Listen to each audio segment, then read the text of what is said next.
시장에서 10배 올라가는 종목이 탄생하는 게 쉽지가 않아요. 거의 뭐 1년에 한 번 나올까 말까요. 10배가 오른 종목이 2종목이 탄생했거든요. 아, 뭔가요? 좀 의미가 있는 것 같아서. 그러니까 삼박자 분석을 통틀어서 제일 괜찮은 업종 하나만 꼽으라면 저는 비메모리 반도체 꼽고 싶은 거죠. 그냥 반도체가 아니에요. 네. 가장 중요한 걸 말씀드릴게요. 네. 종목으로 분산 투자하지 말고 업종으로 분산 투자하세요. 이게 핵심이에요.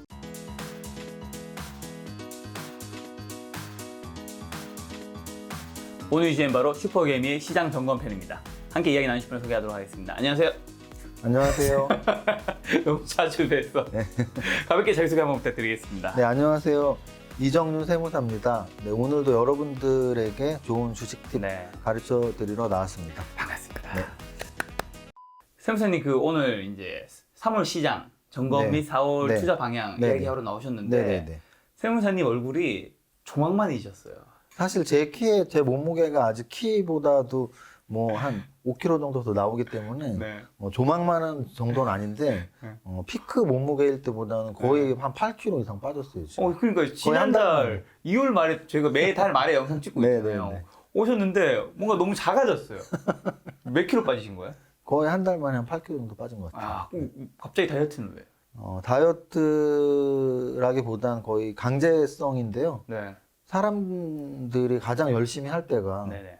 절박할 때거든요. 아, 그렇죠. 그래서 제가 예전에 썼던 책에도 절박한 성실성이 주식 투자 성공의 가장 큰 열쇠라는 언급을 한 적이 있었는데 네. 제가 가장 좋아하는 말이 절박한 성실성인데요. 어. 저는 살면서 뭐 이렇게 다이어트를 한번 해야지라고 마음 먹은 적은 많았는데 네.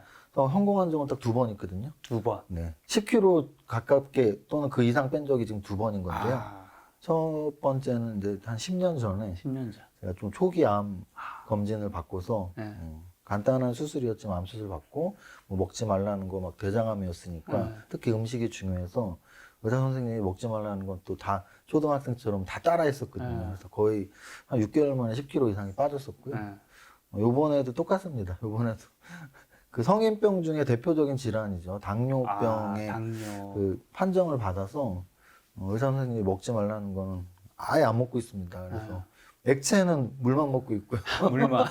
고체는 가급적이면 탄수화물 많이 줄이고 네. 뭐 샐러드나 아니면 가벼운 삶은 고기, 뭐 닭가슴살이나 뭐 이런 거 위주로 먹다 보니까 뭐 다이어트를 해야지가 아니고 네. 너무 당 수치가 너무 급격하게 올라갔다고 하셔서 선생님이 그래서 잘 지키고 있는 중입니다. 그래도 건강적으로도 그렇고 이 외면적으로도 굉장히 뭔가 더 좋아 보이고 그 건강해 보이는 느낌이 있어요. 사실 그 세무사님과 제가 이제 그 월 말에 영상 찍은 지 몇 번 됐잖아요. 네네네. 근데 한 달에 한 번씩 뵐 때마다 지난달까지는 조금씩 뭔가 커지시는 거예요.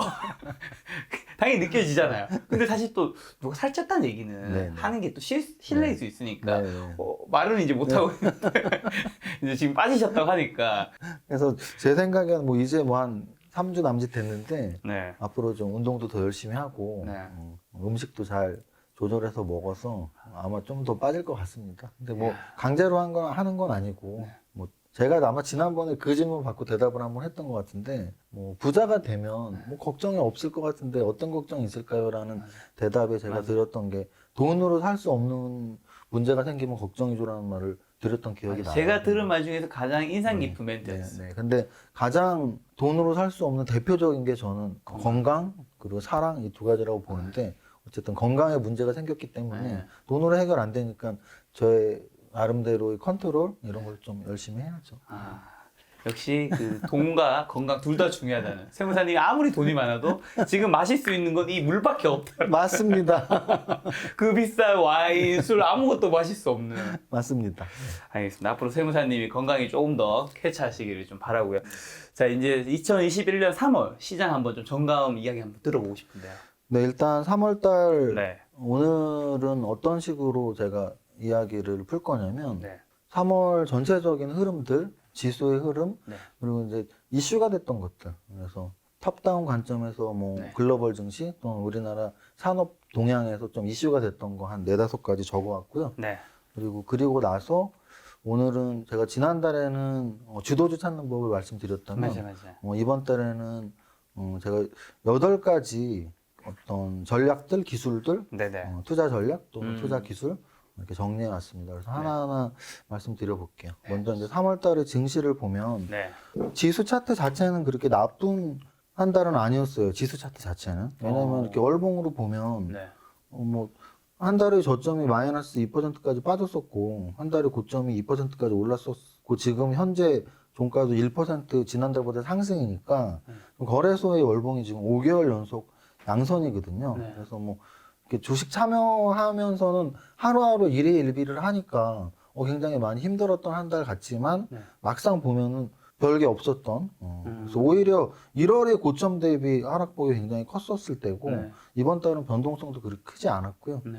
코스닥도 마찬가지입니다. 코스닥도 보면은 코스닥 지수인데 코스닥 지수는 거래소보다 사실 더 많이 올랐어요. 그래서 보시면은 한 4% 정도가 올랐거든요. 네. 그래서 거래소와 코스닥이 지수 자체는 뭐 이렇게 흔들림은 없었다. 네. 그래서 제가 탑다운 관점에서 이렇게 지수를 많이 보는데 3월 달은 지수는 흔들림이 없었는데 반면에 이제 종목군, 산업군의 그런 편차들이 좀 심화됐던 한 달이에요. 그래서 그걸 좀 집중적으로 말씀을 드릴게요.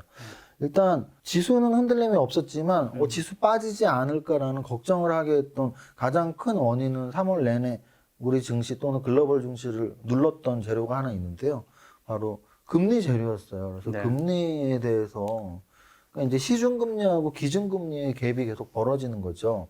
기준금리는 분명히 올리지도 않았고 네. 앨런 파월 그쵸. 의장이 올린다는 말도 오히려 올린다는 말보다는 올리지 않겠다는 않겠다. 말을 계속 하고 있죠. 네. 근데 이제 시중금리는 국채금리는 뭐 1.4 넘었을 때도 굉장히 좀 사람들이 불안해했었는데 뭐 1.7까지 올라갔을 때도 또 막 미국 증시 한번 빠졌었고 네. 근데 결과적으로는 지금 지수사들을 보여드렸지만 네. 별 문제는 없었던 거예요. 근데 이제 별 문제는 없었는데 이 산업 구도 또는 기술주와 비기술주 또는 뭐 가치주와 성장주 어떻게 구분을 하는 거는 뭐 단어의 차이지만 네. 보통의 구분으로는 기술주 대 가치주 뭐 이 정도로 구분을 해드릴게요. 네. 뭐 아니면 성장주 대 가치주. 근데 거기에서 금리가 올라가고 있는 거잖아요, 지금. 그러니까 기준금리는 안 올렸지만. 그래서 시중금리가 올라가면서 제가 예전에도 그런 말씀을 드렸었는데 기술주들 또는 성장주들은 제로금리일 때 가장 유리한 위치에 있어요. 현재는 이익이 나지 않고 있는데 네네. 뭐 5년 후, 10년 후에 큰 이익이 난다는 거죠. 근데 금리가 제로금리일 때는 5년 후, 10년 후의 이익을 현재 가치로 땡길 때 할인율이 없단 말이에요. 그러니까 굉장히 큰 이익 가치로 땡길 수가 있고 네. 근데 금리가 올라간다는 얘기는 할인율이 개입이 되니까 낮은 금리로 땡겨질 수밖에 낮은 가치로 땡겨질 수밖에 없죠. 현가를 평가할 때. 그래서 제로금리일 때 기술주가 유리하다면 또는 성장주가 유리하다면 이제 금리가 인상될 때는 그 반대편에 있는 애들이 유리했던 거죠. 그렇죠. 그래서 그게 3월 달에 좀 현실화되면서 가장 첫 번째로 움직였었던 애들은 뭐 금융주들이죠. 그래서 금융주 같은 경우에는 작년에 이제 한 9월 달, 10월 달쯤 그때는 이제 왜 움직였었냐면 배당 관련해서 움직였었고요. 배당 관련해서 뭐 1년 내내 움직일 수는 없으니까 네네. 작년에 이제 고배당주로서 금융주가 한번 움직였었고 이제 올해 들어서 금융주가 조금씩 움직였던 건 방금 말씀드린 금리 상승의 수혜주는 사실은 금융주거든요. 그래서 이제 금융주에서는 대장주격으로 움직였던 애는 시가총액 상위를 아예 띄워놓는 게 낫겠네요.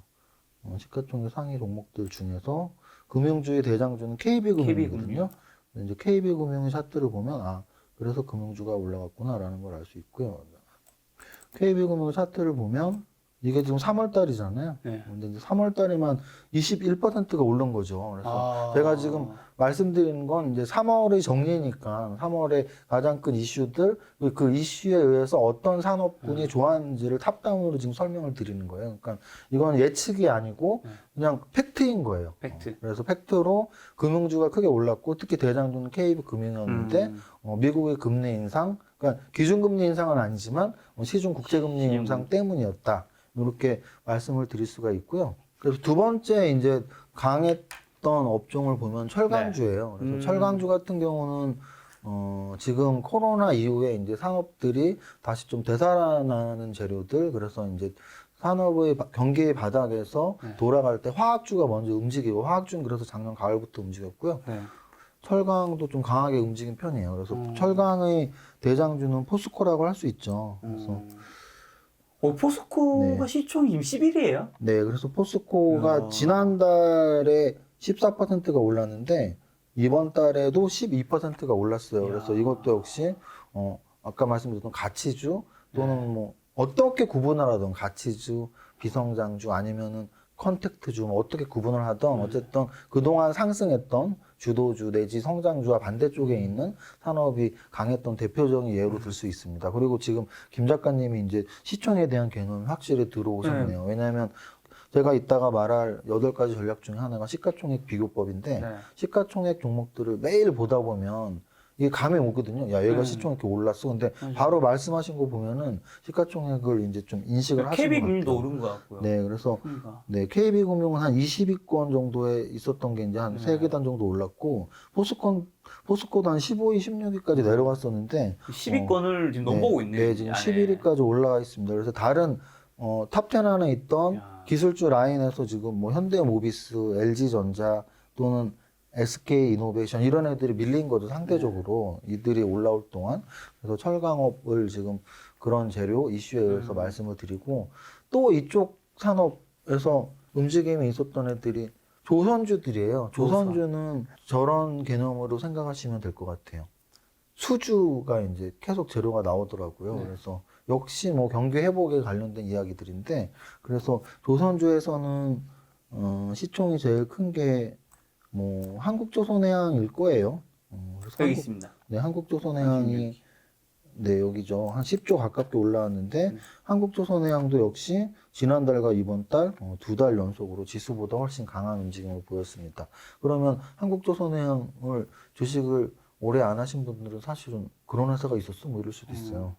잘 못 들어본 회사일 수 있거든요. 그렇죠, 그렇죠. 현대중공업이 이름이 바뀐 거잖아요. 그래서 현대중공업 지주, 뭐 한국조선해양, 뭐 현대에너지솔루션 이런 식으로 기업 분사를 했을 때 한 종목이고요. 그래서 지난달 이번 달 철강주와 함께 또 올랐던 업종이 조선주고 또 한쪽은 건설주도 마찬가지고 건설주는 그럼 어떤 재료냐 하면은 요즘 이제 부동산에 대해서 공급 물량 확대 정책, 주택 네. 공급 물량 확대 정책 또 뭐 서울시장 선거랑 대선이 이제 내년에 있기 때문에 그래서 이제 건설주들은 움직임이 나왔고요. 건설주에서 시총이 큰 1등으로 큰 애가 아마 현대건설 뭐 GS건설 뭐 이런 애들인데 현대건설이 여기 있죠. 57위. 네, 한 5조 정도 되죠. 네, 5조 정도 되는 현대건설 이번 달에 한 10% 올랐으니까 역시 지수는 1% 올랐는데 10% 올랐으니까 지수보다 강한 종목들이죠. 그래서 지금 말씀드린 철강주, 조선주, 뭐 건설주. 그래서 제가 사실 좋아하지 않는 업종이라고 여러 번 말씀드렸어요. 그래서 네. 제가 하는 유튜버에서는 그런 말씀도 드렸어요. 2차 전지나 뭐 자동차 또는 성장주 라인들이 3월달에 이렇게 안 좋으니까 네. 제가 좀 판단 미스했네요. 어. 그런 좀 사과라기보다는 왜냐면 뭐 제가 뭐 어떤 책임질 수는 없으니까. 아, 그렇죠. 뭐 근데 언제 이제, 다 맞출 수는 없는 근데 거죠. 이제 그 변명 같지만 네. 어쨌든 예측은 틀리라고 있는 거예요. 반은 맞고 반은 틀리니까. 근데 정확히 제 예측은 틀렸어요. 그러니까 3월 한 달 동안.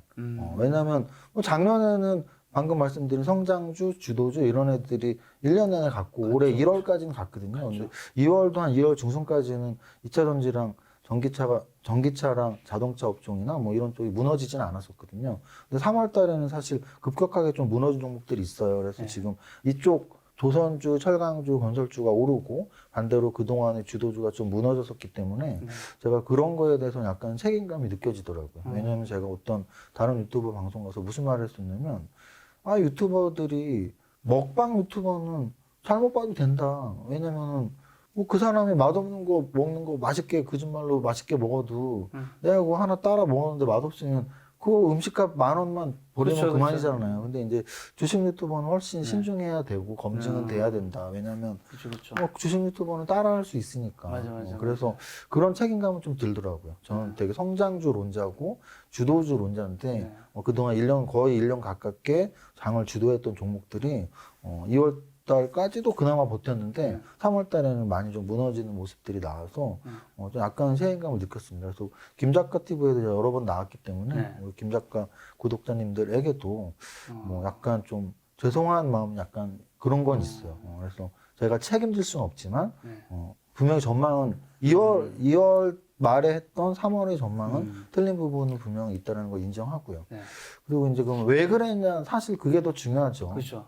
왜 그랬냐, 그리고 또 뭐 앞으로 어떻게 해야 되냐. 네. 전기차 쪽은 뭐 재료가 일단 명확하죠. 그래서 네. 전기차 쪽에서는 테슬라 이후에 테슬라는 뭐 비트코인 샀다 팔았다 막 하면서 뭐 팔진 않았지만 그 재료 때부터 약간 변동성이 너무 커졌었는데 그거보다 우리나라의 전기차 업종에 더 영향을 미쳤던 건 네. 뭐 폭스바겐의 이야기였죠. 그래서 그쵸. 뭐 파워치형을 각형으로 바꾼다거나 또는 그 다음에 나왔던 뭐 현대차를 비롯한 다른 완성차 업체들이 2차 전지에 대해서 좀 각자 도생하는 이런 재료들이 조금씩 나오면서 사실 지금 반반으로 이렇게 엇갈려 있는 것 같아요. 네. 뭐 2차 전지를 만든다고 해서 바로 언제나 누구나 만들 수 있는 거냐 뭐 이런 논리가 있고 또는 그럼 뭐 이제 2차 전지는 중국에도 밀리면서 또 뭐 세계적으로 완성차 업체들이 자기들이 또 한다고 하면 거의 끝난 거 아니냐 뭐 이런 분위기로 좀 양분이 되면서 2월 달에 사실 주가가 많이 떨어져 있습니다.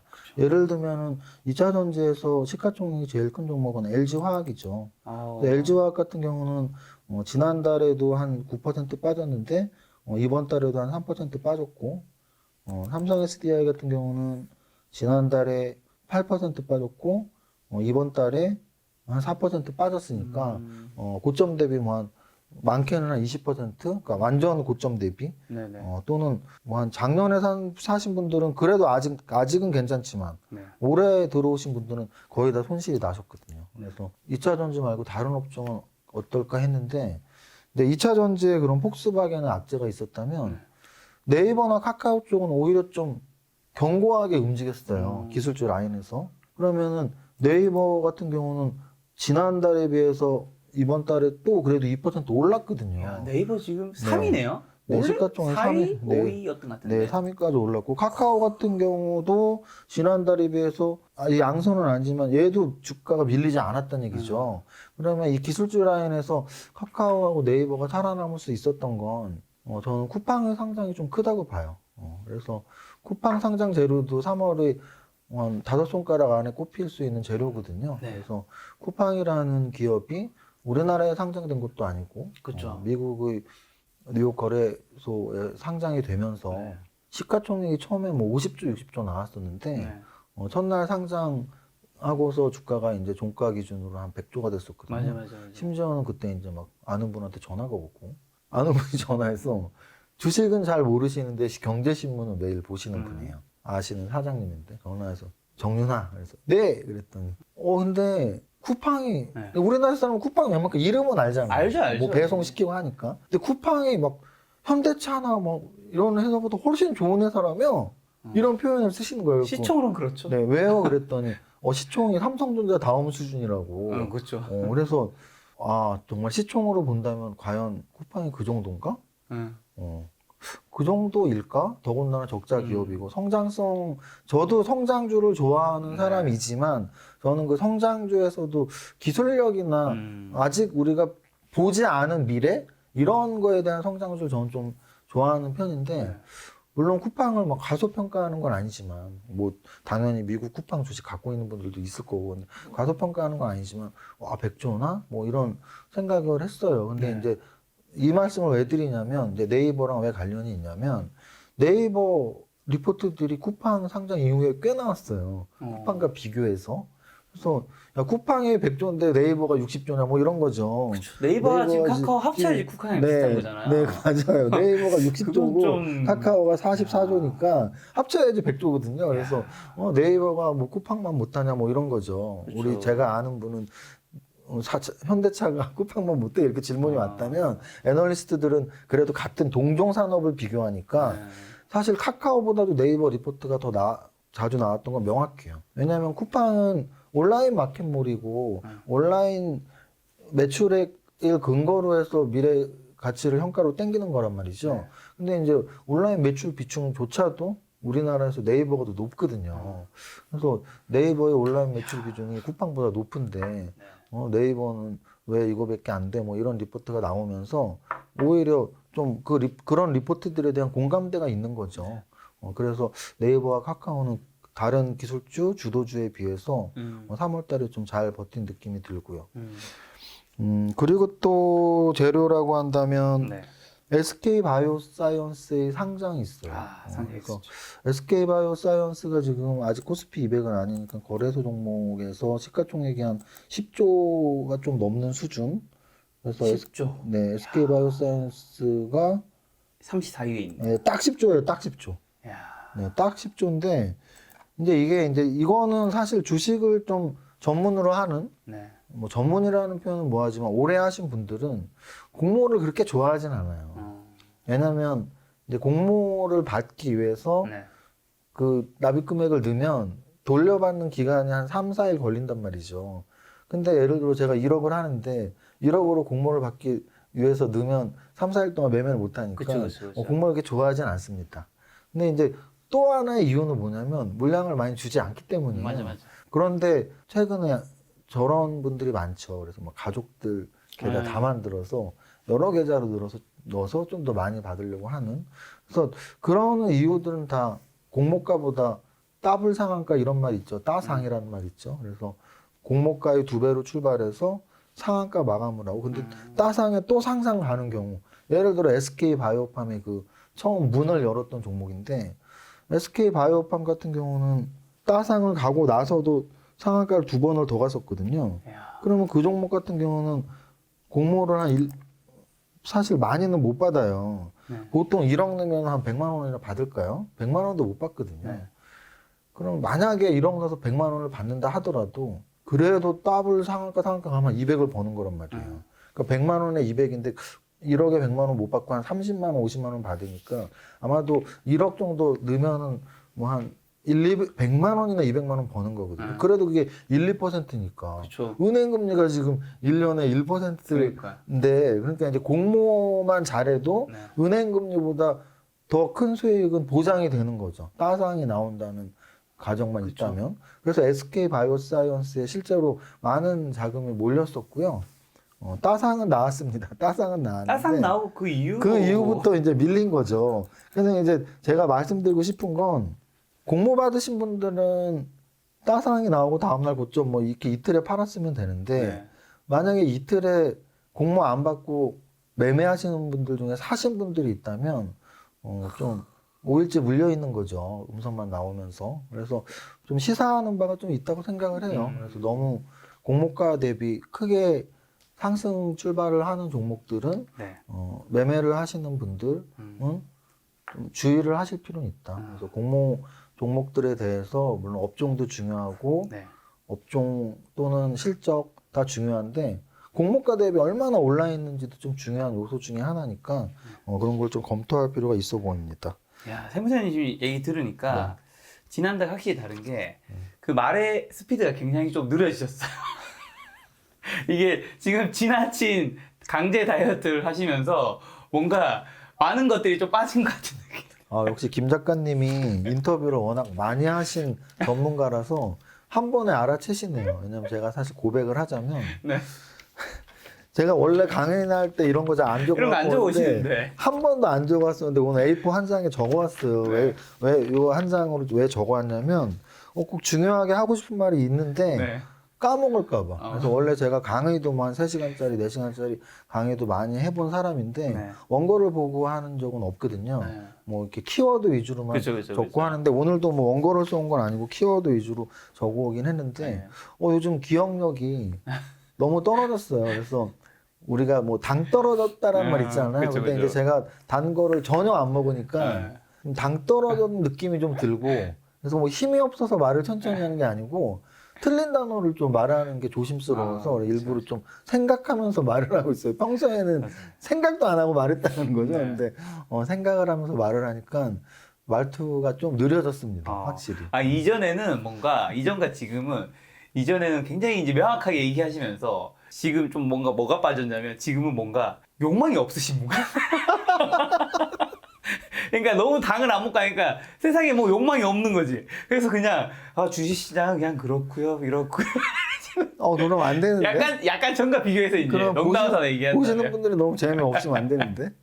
아니 다시 이제 본론 들어가시죠. 욕망이 없는 건 아니고 말을 느리게 하는 거예요. 말을 느리게 하는 이유는 틀린 단어를 사용할까 봐. 막 이렇게 냉장고를 세탁기라고 네. 하고 막 요즘 그런 수준이에요. 거의 뭐 삼성전자를 LG전자라고 하고 막 거의 그런 수준이라서 조심스럽게 말하고 있고요. 당뇨병이 가져간 이제 세무사님의 욕망, 기억력 다시 돌아오시기를 기다려하고 있겠습니다. 이제 제가 3월달에 이슈로 뽑았던 거가 5개였는데 네. 마지막 하나만 남았습니다. 이건 이슈는 아니고요. 네. 템베거 하잖아요. 아, 템베거. 우리가 개인 투자자의 꿈. 네, 피터 린치 책에서 다들 뭐 볼 수 있는 네. 그래서 피터 린치가 특히 강조를 했죠. 다른 어떤 분보다 10루타 종목을 잡아라. 그렇죠. 근데 이제 피터 린치는 그게 가능했던 게 그 책에도 써 있어요. 시장의 거의 모든 종목을 난 다 갖고 있다. 그럼 모든 종목을 다 갖고 있으면 뭐 템베어가 나올 수밖에 없겠죠. 그쵸, 근데 그쵸. 이제 우리 일반 투자자들은 모든 종목을 갖고 있지 않고 뭐 두세 종목에서 많아야 뭐 10개 이렇게 갖고 있으니까 그 중에서 10배짜리가 나오는 건 정말 쉽지 않거든요. 그렇죠. 그렇죠. 근데 그거보다 더 중요한 건 시장에서 10배 올라가는 종목이 탄생하는 게 쉽지가 않아요. 거의 뭐 1년에 한 번 나올까 말까요. 그렇죠. 근데 3월 달 들어서 물론 3월 한 달 동안은 아니지만 네. 한 6개월, 8개월 정도에 10배가 오른 종목이 2종목이 탄생했거든요. 아, 뭔가요? 좀 의미가 있는 것 같아서. 네. 그러니까 오늘 제가 말씀드리는 뭐 업종 또는 종목들은 당연히 추천 종목이 아니고 예시. 사례 예시예요. 그쵸. 우리가 말로만 템베거 하는데 어떤 종목이 템베거가 나왔는지 그쵸. 보시면 네. 다음에 야 이런 재료 이런 거는 정말 크게 갈 수도 있는 건가 뭐 이렇게 생각하실 수 있을 테니까. 그러니까요. 그래서 3월 달에 템베거가 한 달 동안은 아니고 누적으로 2종목이 나왔는데 첫 번째는 HMM입니다. 아, HMM. HMM. 그 HMM 같은 경우도 아까 한국조선해양하고 이게 지금 와. 월봉으로 이렇게 바꾸면 요걸 좀 짧게 보면 대단해 보일 텐데 더 짧게 봐야지 대단해 보이겠네. 보면은 지난달에도 한 29% 올랐는데 이번 달에는 79%가 올랐어요. 그럼 합치면은 뭐 2달 동안 100% 아니냐 하는데 지난달 가을에도 계속 올랐거든요. 네. 그러면 이게 템베거라고 한다면 35,000원이니까 3,500원이 언제였냐 보면 되는데 3,500원이 여기 그렇게 멀지 않아요. 요쯤이 3,500원이네요. 그죠? 네. 그러면은 여기가 언제였냐면은 작년 5월에 3,500원이었단 말이에요. 네. 그럼 작년 5월부터 3월까지 한 10개월, 9개월, 10개월 동안 10배가 올랐습니다. 아. 그럼 HMM이라는 종목은 아까 한국조선해양처럼 네. 익숙치 않은 종목이에요. 아마 일반인들은 전혀 모를걸요? 뭐 우리 옷 H&M 써있는 네. 옷 브랜드 있잖아요. 네네. 뭐 그건가 할 수도 있어요. 근데 이제 이게 현대상선이 이름이 바뀐 거죠. 그래서 현대상선은 대표적인 해상운송, 네. 해운사죠. 해운사.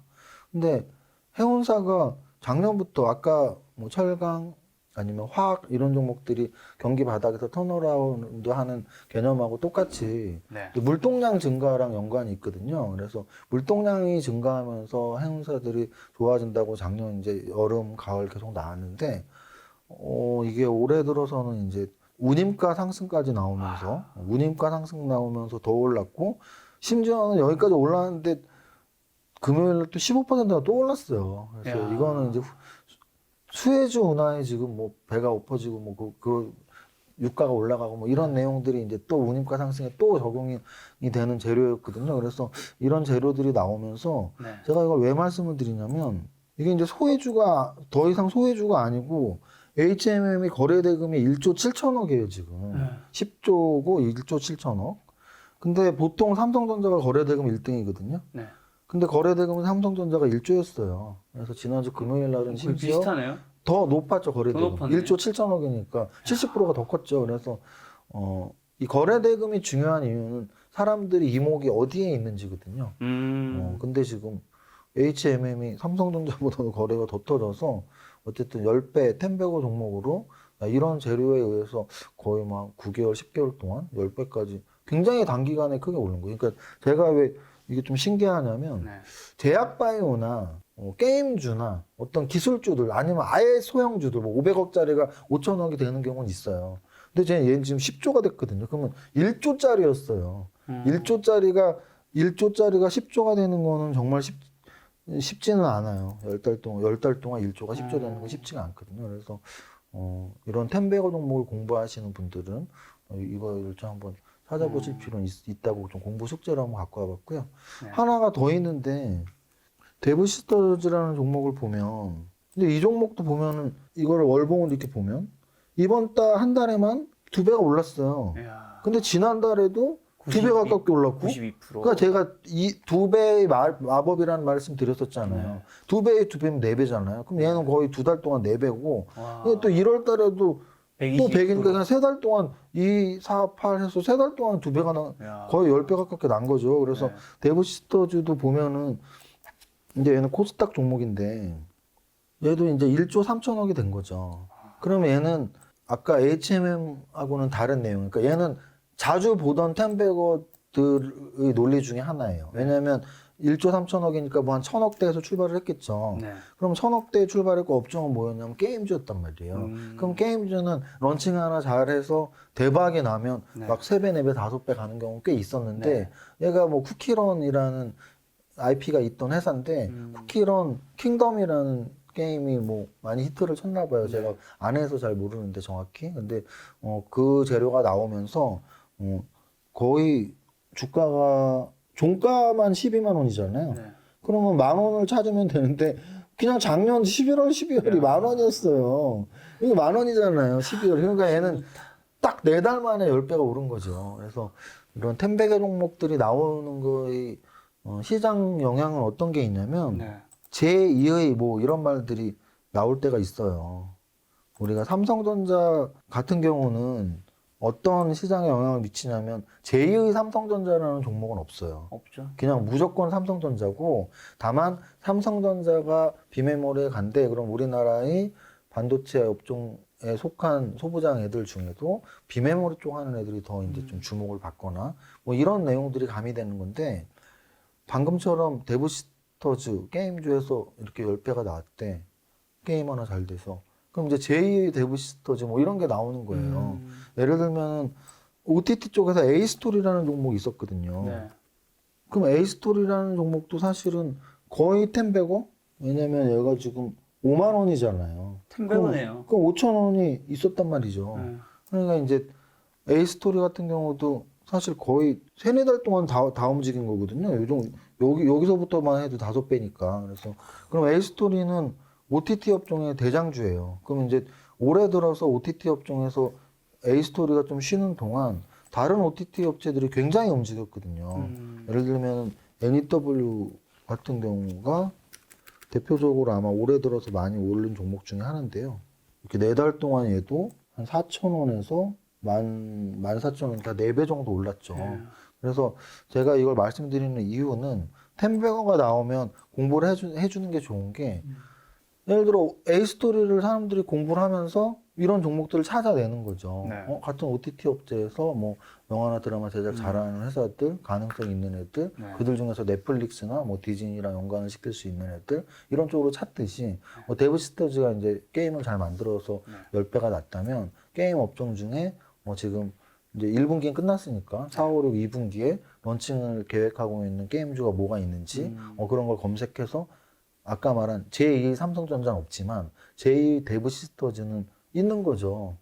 또는 제3의 데브시스터즈가 있을 수도 있고 이런 게 이제 제일 대표적으로 설명드릴 수 있는 게 제약바이오에서 그런 게 많이 나오죠. 제약바이오에서 어떤 회사가 신약 개발 가능성 때문에 주가가 막 5배 이상 오른다면 네. 그것만 계속 오르지 않고 다른 제약바이오들이 또 야 나는 제2의 뭐야 뭐 이러면서 오르고 그래서 같은 섹터에서 다른 네. 걸 찾는 거군요. 그렇죠. 그래서 이런 거가 제가 좀 이따 말씀드릴 여러 가지 기법 중에 뭐 짝짓기 매매라고도 할 수 있는데 짝짓기. 이렇게 같은 업종에 어떤 선도적으로 움직이는 애가 나왔을 때 네. 그 주변 종목들을 좀 찾을 필요가 있다. 그래서 오늘 템베고 그럼 HMM의 주변 종목은 뭐겠어요? 당연히 해상운송 관련주들이겠죠. 해상운송에서 10배짜리가 나왔으니까. 그래서 3월에 이슈를 통해서 우리가 뭐 산업 또는 뭐 이런 주도주들을 네. 지금 바라봤는데 이슈는 다시 정리드리자면 5가지 설명드렸고요. 네. 첫 번째는 금리 인상에 대한 이야기. 앨런 파월은 가만히 있는데 시중금리가 계속 뭐 오르락 내리락 하면서 우리나라에도 그게 굉장히 영향을 미치고 있고 그래서 금융주는 네. 금리 인상 수혜주로서 올랐고 또는 금리 인상이 된다면 기술주보다는 그 반대쪽에 있는 전통주 또는 가치주 이쪽 애들이 움직이는데 그래서 금융주 말고 다른 움직였던 애들은 철강주, 건설주 그리고 조선주 뭐 요 정도가 움직였던 배경이다. 네. 이렇게 말씀을 드렸고 그러면 이제 기술주 라인에서 대표적으로 빠진 애들 왜냐하면 네. 네이버는 버텼으니까 네. 그럼 네이버가 버텼던 재료는 그래도 저는 쿠팡 상장이라고 보고요. 그럼 여기서도 또 관련주들이 막 나와요. 뭐가 나오냐면 쿠팡이 상장됐을 때 네이버는 대형주에서 관련주였지만 중소형 관련주들이 있었어요. 이제 쿠팡이 상장되면서 중소형 관련주들은 단기적으로 좀 상승을 했거든요. 네네.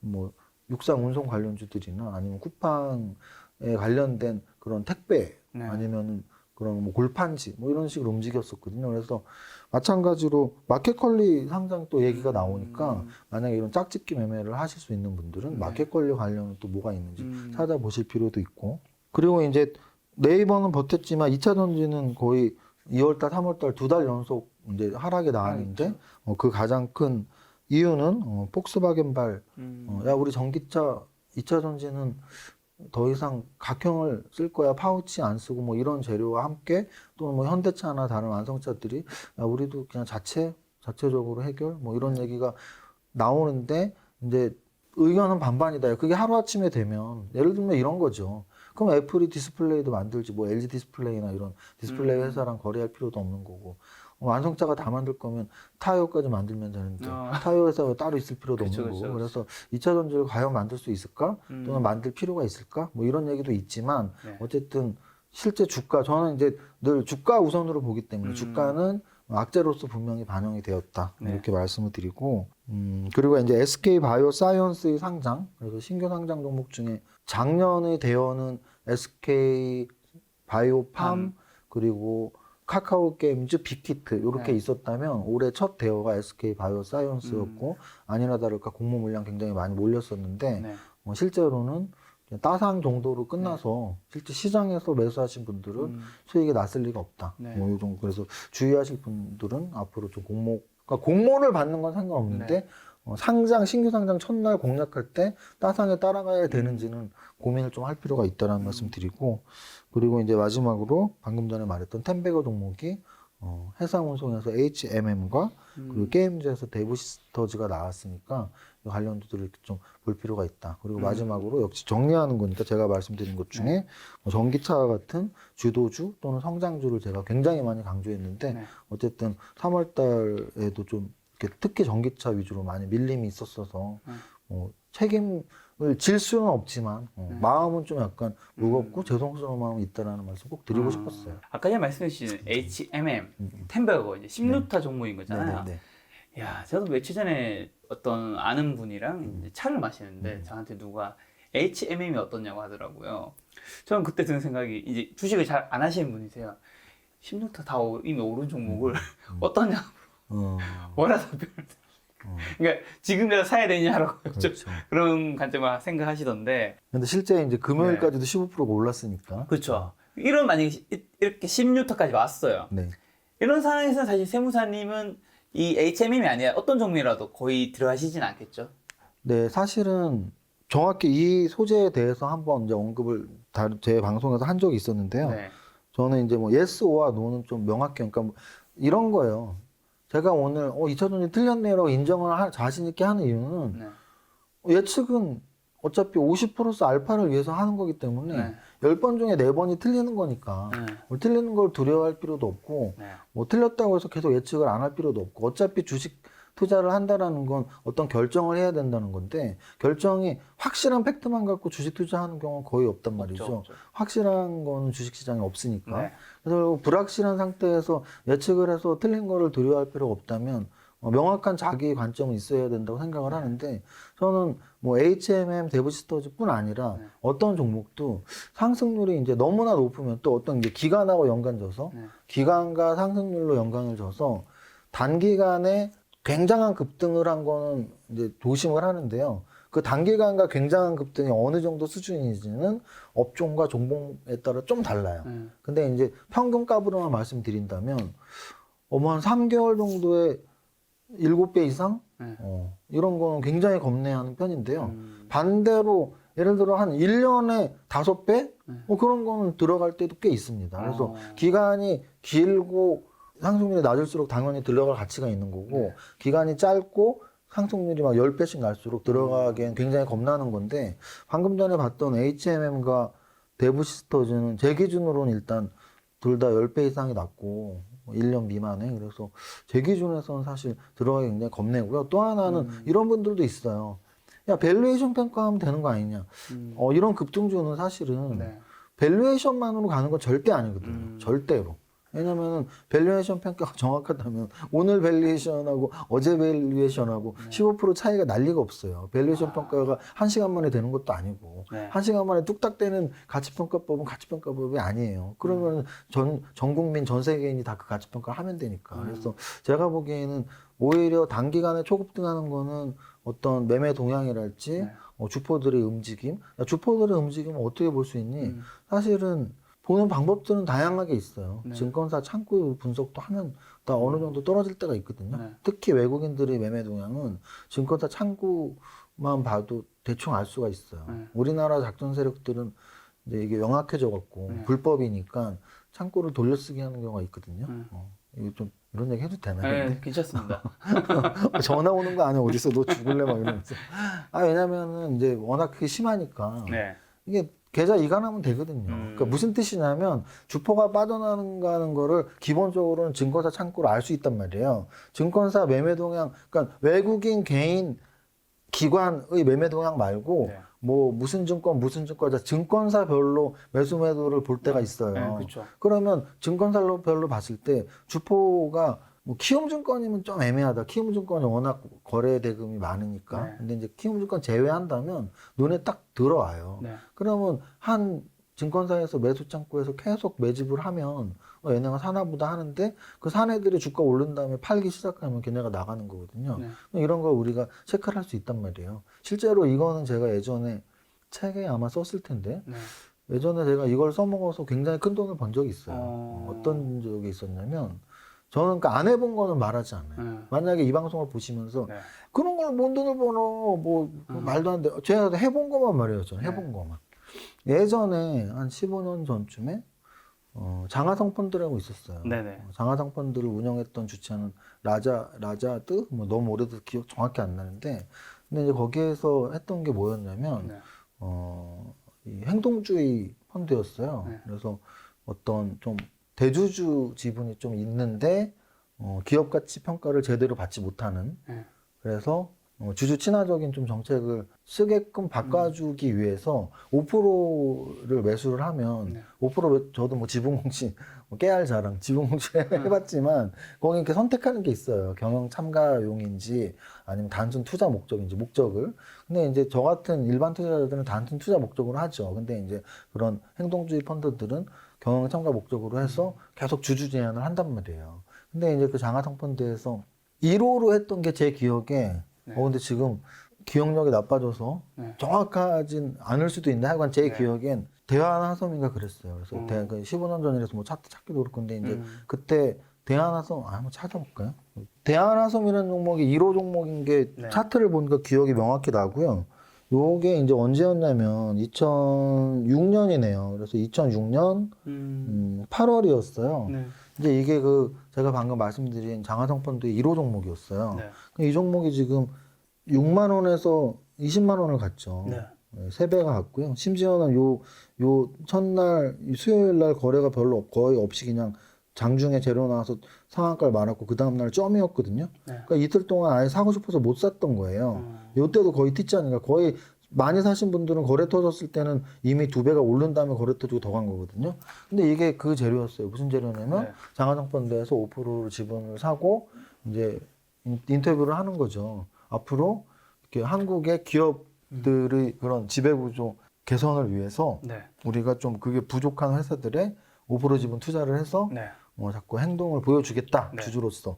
그게 굉장히 선진적인 얘기였어요. 저 때만 해도. 네, 그렇죠. 그러니까 이제 경제 기사에 막 대서특필되고 근데 그때 인터뷰의 힌트가 뭐였냐면 2호, 3호, 4호도 다 준비 중이다. 그렇게 써 있었어요. 저는 그걸 믿었죠. 네. 저는 믿으면 바로 확인하거든요. 네. 확인을 했죠. 뭘 확인했냐면 이 대한하섬의 창구 분석을 했어요. 아까 말씀드린 뭐 외국인과 개인 이게 아니고 어느 회사에서 샀는지 어느 증권회사. 증권사에서. 근데 외국계였어요. 네네. 제 기억으로는 메릴 린치하고 CS였던 것 같아요. 네.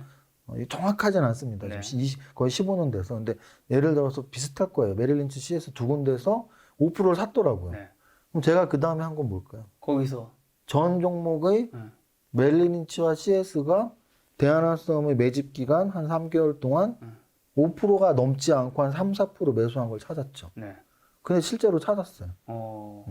그래서 그 당시에 이 종목 다음으로 나왔던 종목들이 뭐 건설주가 하나 있었어요. 아, 진짜 기억이 전혀 안 나네. 네. 건설주가 하나 있었고 또 음식료주가 하나 있었고 했어요. 근데 그 종목들은 이렇게 3배까지는 올리지 않았어도 2배 가깝게 올랐었거든요. 네. 그래서 그런 종목에 이제 좀 약간 믿음이 있으니까 많이 실을 수 있었죠. 그래서 제가 말씀드리고 싶은 건 전략은 굉장히 다양하다. 주식 투자에서 이렇게 돈을 벌 수 있는 전략은 다양하다. 네. 그래서 매매 동향에서도 증권사 창구마저도 우리는 분석 도구로 쓸 수 있다. 이건 오늘 근데 좀 곁다리로 들어간 건데? 이거 왜 들어갔지? 너무 그러면 곁다리가 너무 오래 했네? 이 증권사 창구는 네, 네. 여기서 혹시 어디서 볼 수 있나요? 이 메뉴를 보면은 네.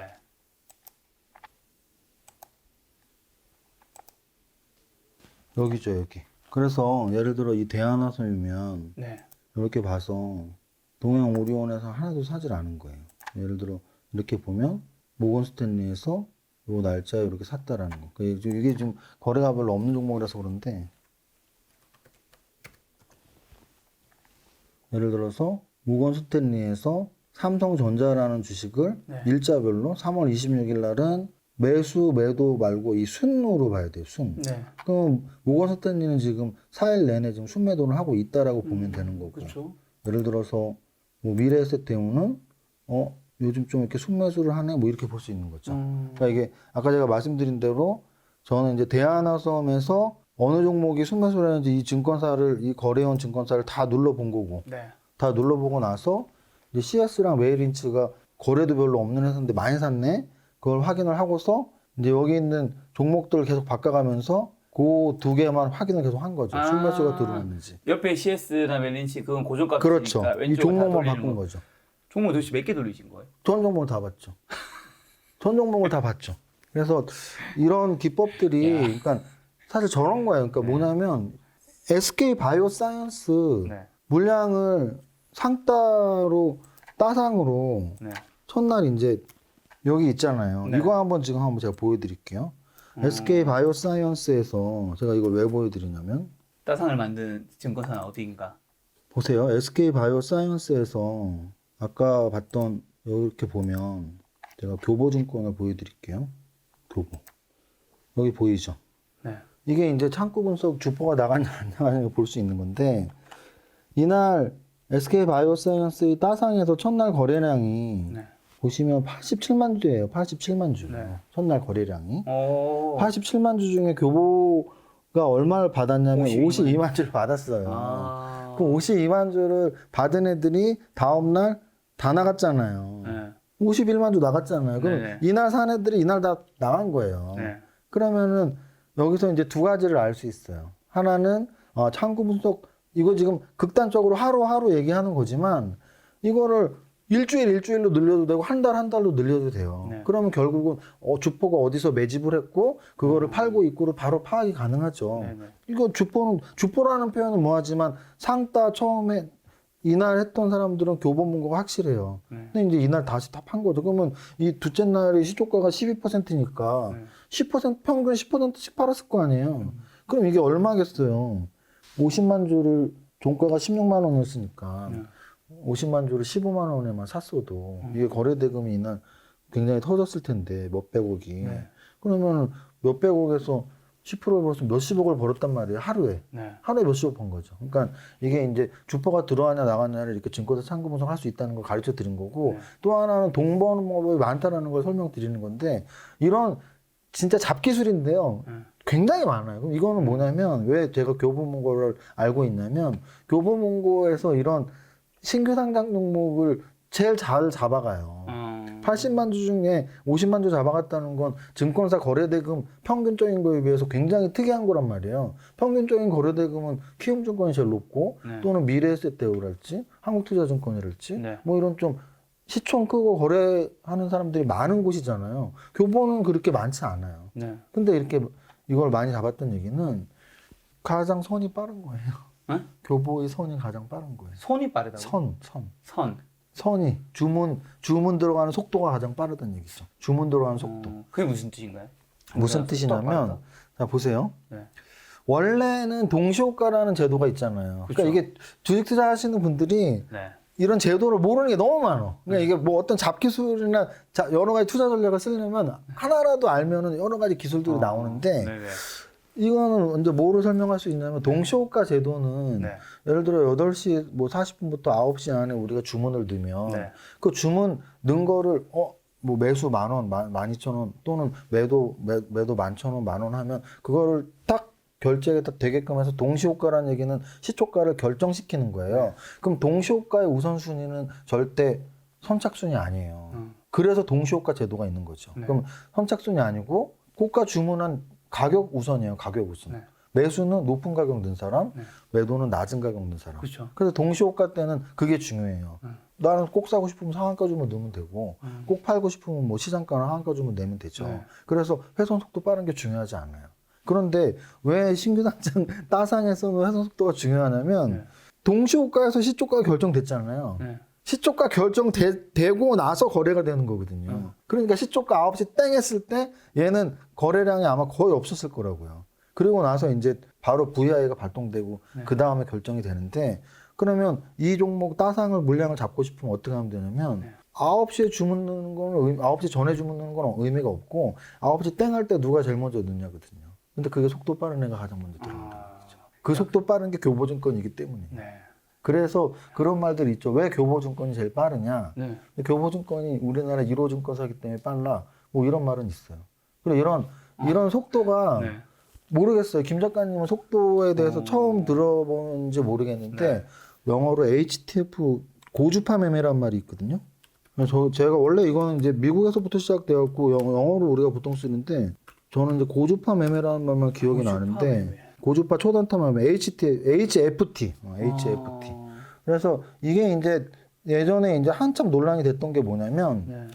형평성의 문제인 거예요. 기울어진 운동장이죠. 예를 들어 공매도 같은 거예요. 공매도는 기간이 유례 뭐 이런 말 있잖아요. 근데 고주파 매매 HFT가 뭐냐면 우리 일반인들은 그냥 정상적인 속도에 의해서 매수 매도 줌을 넣는단 말이에요. 네. 근데 증권거래소에 다이렉트 회선을 쓰는 기관들이나 또는 그 근처에 선을 쓰고 있는 사람들은 우리보다 더 0. 몇 초 빠르게 매수 줌을 넣을 수가 있어요.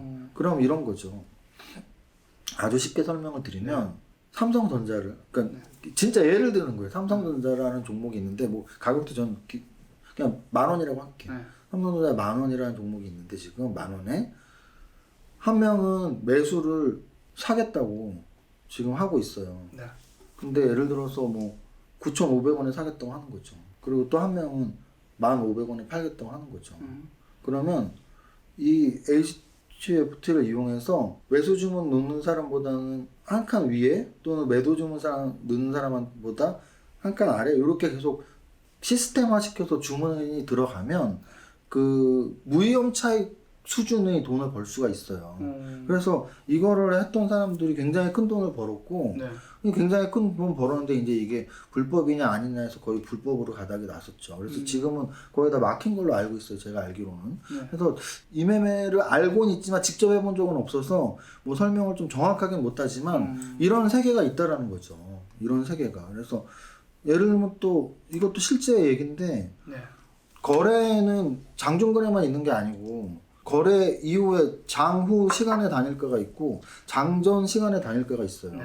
그럼 장전 시간의 단일가 같은 경우는 전일 종가로 거래가 돼요. 그러면 전일 종가로 거래되는 장전 시간의 단일가에 네. 예를 들어 나스닥이 또는 필라델피아 반도체 지수가 급등을 했어요. 그럼 우리나라 삼성전자는 겹상승 뭐 1% 한다고 가정을 해요. 근데 장전 시간의 단일가는 그러면 동시효과로 가냐 안 그렇거든요. 그냥 땡 했을 때 1순위로 접수한 사람한테 주거든요. 네. 그럼 그때도 역시 속도가 중요하죠. 그래서 이렇게 그렇죠. 이 증권사 매매 중에는 속도가 중요할 때가 있는데 신규 상장이 동시효과로 9시가 시초가가 결정되면 네. 물량 없이 따상일 거고 물량 없이 공모가에 따부상한가가 나오고 바로 VI에 걸리면서 위로 올라가는 종목들은 9시 땡 쳤을 때 주묻는 사람이 다 잡는 거거든요. 시장가로. 근데 일반인들이 주묻는 거는 못 잡았을 확률이 높은 게 교부증권에서 싹 들어갔죠. 이거는 일반인은 아닐 거예요. 제가 생각하기엔 이 정도의 금액을 일반인이 늘 리도 없고 그래서 이런 것들이 바로 야, 이게 지금 총 여기 거래량이 87만 주잖아요. 네. 거래대금 거기 써 있네요. 거래대금이 저기잖아요. 1,470억. 네. 여기 있죠. 거래대금 1,470억. 네. 그럼 거래대금 1,470억에서 여기 50만 주니까 거의 한 1,000억 정도잖아요. 그럼 1,000억 중에서 여기서 평균가부가 얼마인지는 모르지만 분명히 시초가 12%고 종가가 마이너스 1이니까 평균가부로 해서 뭐 5 플러스 5에서 10 사이로 팔았을 테니까 1,000억에서 5에서 10이면 50억, 100억 사이로 이익이 난 거죠. 하루아침에. 근데 그게 어떤 평가 기준 밸류에이션 평가든 뭐든 아무것도 없고 그냥 주문 빨리 넣어서 다음날 판 거일 뿐이에요.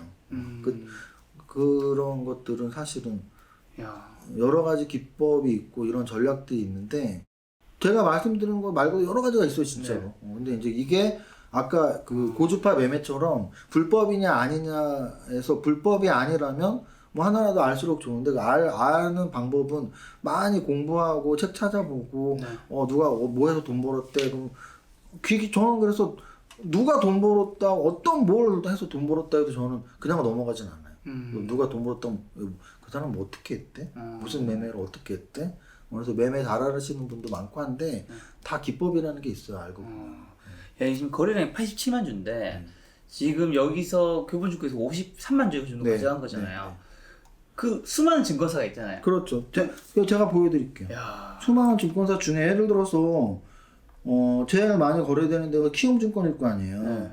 그러면 위에 있습니다. 키움증권이면 여기 있잖아요. 키움증권 3만 주 가져갔어요. 야, 키움증권이 이것밖에 못 가져갔네. 그러니까 키움증권이 이용자가 제일 많고 웬만한 종목에 거래되면 키움증권 1순위란 말이에요. 매수매도 다. 근데 요 첫날은 왜 그랬냐면 매수매도가 기준이 아니고 그냥 아예 이거는 샀다 팔았다 할 수 있었던 게 아니고 그냥 거의 점상이었던 거예요. 근데 이제 점상이었던 거니까 사고 싶어도 못 사는 종목은 네. 우선순위가 있어야 되는데 네. 당연히 모두 다 상한가 주문을 넣었을 거고 그럼 이제 먼저 넣은 사람 시간 우선인데 네. 회선 차이다 이렇게 보는 거가 있습니다. 자, 여기서 좀 느껴지지. 여기서 제가 궁금한 게 이 키움에서는 3월 19일에 95만 주 가져갔잖아요. 이날 그게 이제 개인 그쵸. 요 이틀 개인들이 다 산 거죠. 이틀째 하면 고점 때 네. 개인들이 산 들어가서 거예요, 이때 개인들이. 이제 물리기 시작했을 네, 거고 맞아요. 아마 추측을 한다면. 맞아요. 그 다음에 위에 교보 같은 경우는 처음에 사서 그냥 다음날 이미 팔 빠져나갔고 네, 이런 맞아요. 볼 수 있는 거네요. 그렇죠. 그렇게 보시면 됩니다. 그래서 제가 삼박자라는 이야기를 한 이유도 그러니까 저는 20년을 주식하면서 네. 뭐 재무제표 제가 직업이 세무사인데 재무제표를 못 보겠냐고요. 그러니까 이제 재무제표 보면서 할 때는 정말 우량한 중장기 투자를 할 때는 재무제표가 거의 80% 이상의 그 중요 비중을 차지해요. 네. 근데 오늘 사서 내일 파는 거는 재무제표 비중은 사실 거의 없어요. 오늘 사서 내일 파는 건 정말 이런 매매 기법들 뭐 어떻게 빨리 사야 되지 어떤 호가를 어떻게 이용해야 되지 이런 전략적인 게 훨씬 중요하거든요. 그래서 제가 좀 간편적인 예로 이런 증권사 매매 동향도 볼 수 있을 때는 주포가 어떻게 사서 어떻게 나가는지 알 수도 있고 이런 반복도 네, 있다. 또 어떻게 주문을 빨리 넣는지가 바로 교보증권이 가장 빨리 넣었다는 걸 알 수 있잖아요. 그러니까 이런 것들이 되게 중요하고 저는 실제로 뭐 좀 우스개 아니고 진짜 실화인데요. 중국 시장 후광통 처음 생겼을 때 저는 중국의 이런 기법을 다 아니까 중국에 가서 하려고 했었어요. 실제로. 막 트레이딩룸 중국에 알아보고 했었어요. 이런 기법을 걔는 모를 테니까. 네. 근데 이제 몇 가지 문제가 있어서 못 갔었죠. 왜요? 일단 한국 시장에서 뭐 잘하고 있으니까 네. 그걸 버리고 가기도 그렇고 또 하나는 이제 중요했던 건 이런 회선 따는 문제가 있었는데 진짜 중국의 그 상해 증권거래소에 아는 사람 통해서 이렇게 막 연락 취하고 했었어요. 네. 그 근처에 가장 회선 빠르게 들어갈 수 있는 트레이딩 룸을 섭외하고 했었는데 그게 한국이 아니다 보니까 얘기가 계속 길어지더라고요. 그래서 뭐 믿고 갈 수는 없을 것 같아갖고 과감히 포기를 했었는데 네. 뭐 시도를 한번 해본 적은 있었습니다. 중국 시장에서 한국에서 배운 이런 여러 가지 기법들을 써볼까 뭐 하면서 어쨌든 그걸 안 하셔서 지금 한국에 계신다. 그래서 우리 이 이야기를 들을 수 있다. 네. 자, 이제 오늘 날짜가 3월 27일이잖아요. 토요일이잖아요. 네네. 이제 곧 4월이 다 네네. 다가오는 건데 네네. 그럼 이제 3월 장도 며칠 남진 않았으니까 네네. 이 정도 정리를 한다면 네네. 4월에는 좀 투자 방향은 어떻게 바라보세요? 그냥 저런 거예요. 어떻게 보냐면 결국은 아까 제가 이번 달에 5가지 이슈에서 기술주 대 뭐 전통주 또는 뭐 성장주 대 비성장주 또는 뭐 가치주 뭐 이런 구분을 하면서 이쪽 가치주 쪽이 더 잘 갔다라는 표현을 했잖아요. 그러면 4월의 핵심도 결국은 2, 3월 달에 잘 갔던 철강주, 조선주, 건설주가 잘 갈 건지 아니면 2, 3월 달에 조정을 받았던 전기차 또는 자동차 또는 뭐 반도체 이쪽이 갈 건지 네. 그거에 대한 선택 여부가 뭐 제일 중요해 보이고요. 그렇죠. 네. 돌려 말하거나 두리뭉실 말하면 포트폴리오 분산 효과를 노리라는 게 제일 정답이긴 해요. 그쵸. 왜냐하면 제가 늘 뭐 한 8종목 정도를 추천해 드리니까 이제 비중을 뭐 가치 쪽에 뭐 한 8 산업에서 뭐 한 2-3개 픽을 하고 또 이쪽에서 뭐 5개 픽을 한다든지 네. 그렇게 하는 분산 투자 효과를 누리시면 되고 만약에 S5와 O로 말해라. 네. 그럼 저는 이렇게는 말씀드릴 수 있을 것 같아요. 제가 매달 성장주 투자 강의를 하고 성장주를 좋아하는 이유는 지금 방금 봤던 오늘 사서 내일 파는 건 매매거든요. 그렇죠. 그렇죠.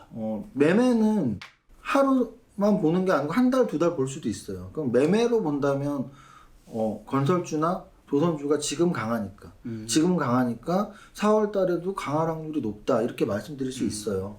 근데 이제 투자로 조금 더 길게 또는 그 긴 터닝 포인트가 4월이 될 수도 있고 저는 아직은 여태까지 주도주 라인들이 꺾이지 않았다. 그 꺾였다라는 건 고점 대비 좀 조정을 받았지만 그 고점이 사상 최고점이냐 아니면 다시 전고점을 갱신할 수 있는 수준의 고점이냐 해서 전고점을 갱신할 수 있는 수준의 고점인데 그 반등이 뭐 빠르면 4월에 나올 수도 있는 거니까 좀 만약에 전략으로 나 2차 전지 크게 물렸는데 크게 물리신 분들은 크게 물렸다는 얘기는 손절매 분명히 하라 그래도 못할 수준인 거예요. 그러면 좀 기다려보자. 근데 다만 이런 거죠. 야, 나 이제 정 떨어졌어 2차 전지. 네. 그러면 반등 기다렸다 파시는 게 나을 것 같아요. 그리고 정 떨어진 거 아니고 나는 뭐 전기차 아직 뭐 세계 사람들 다 타는 것도 아니고 그쵸, 그쵸. 그리고 뭐 2차 전지 업체들이 안 만들고 완성차 업체들이 만들면 뭐 자동차 부품주가 왜 있냐 뭐 이런 거죠.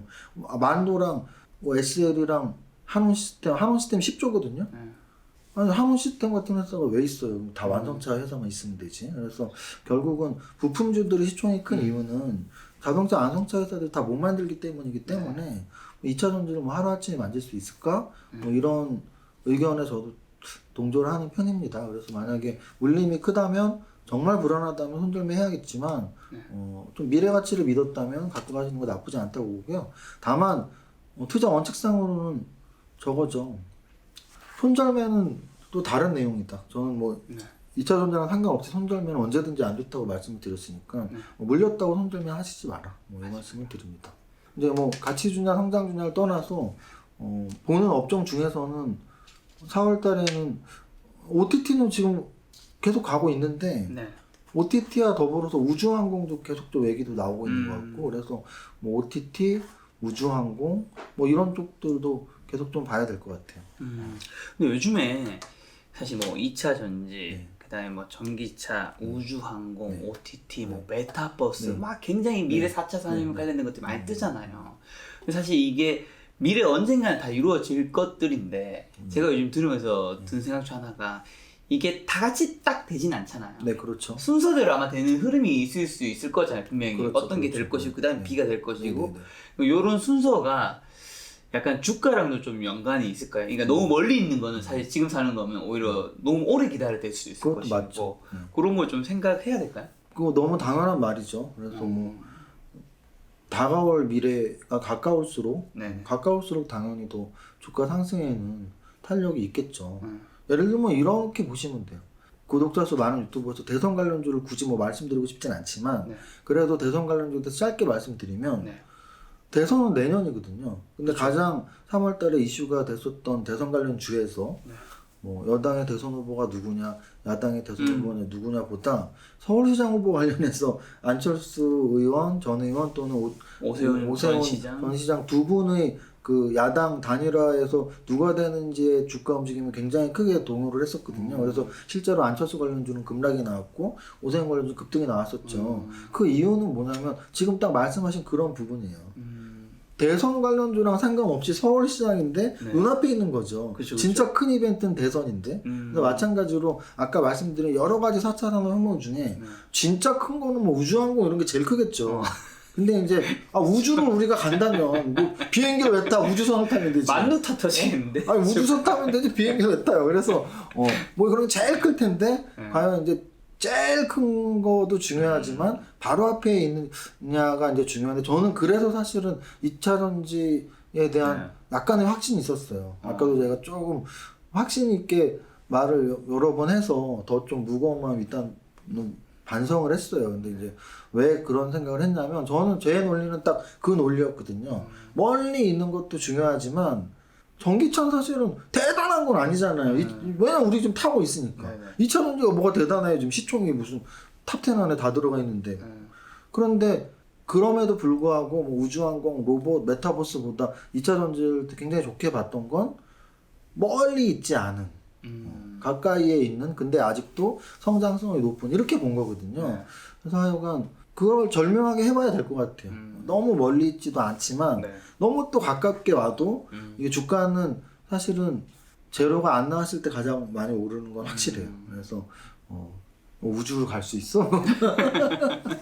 언제일지 모르지만 뭐 그런 겁니다. 알겠습니다. 자, 그다음 오늘 또 특별하게 준비한 시간이 있죠? 네, 제가 이제 뭐 산업의 업종이나 뭐 이런 것들을 분석을 매달 하면은 사실 비슷비슷하게 할 수밖에 없거든요.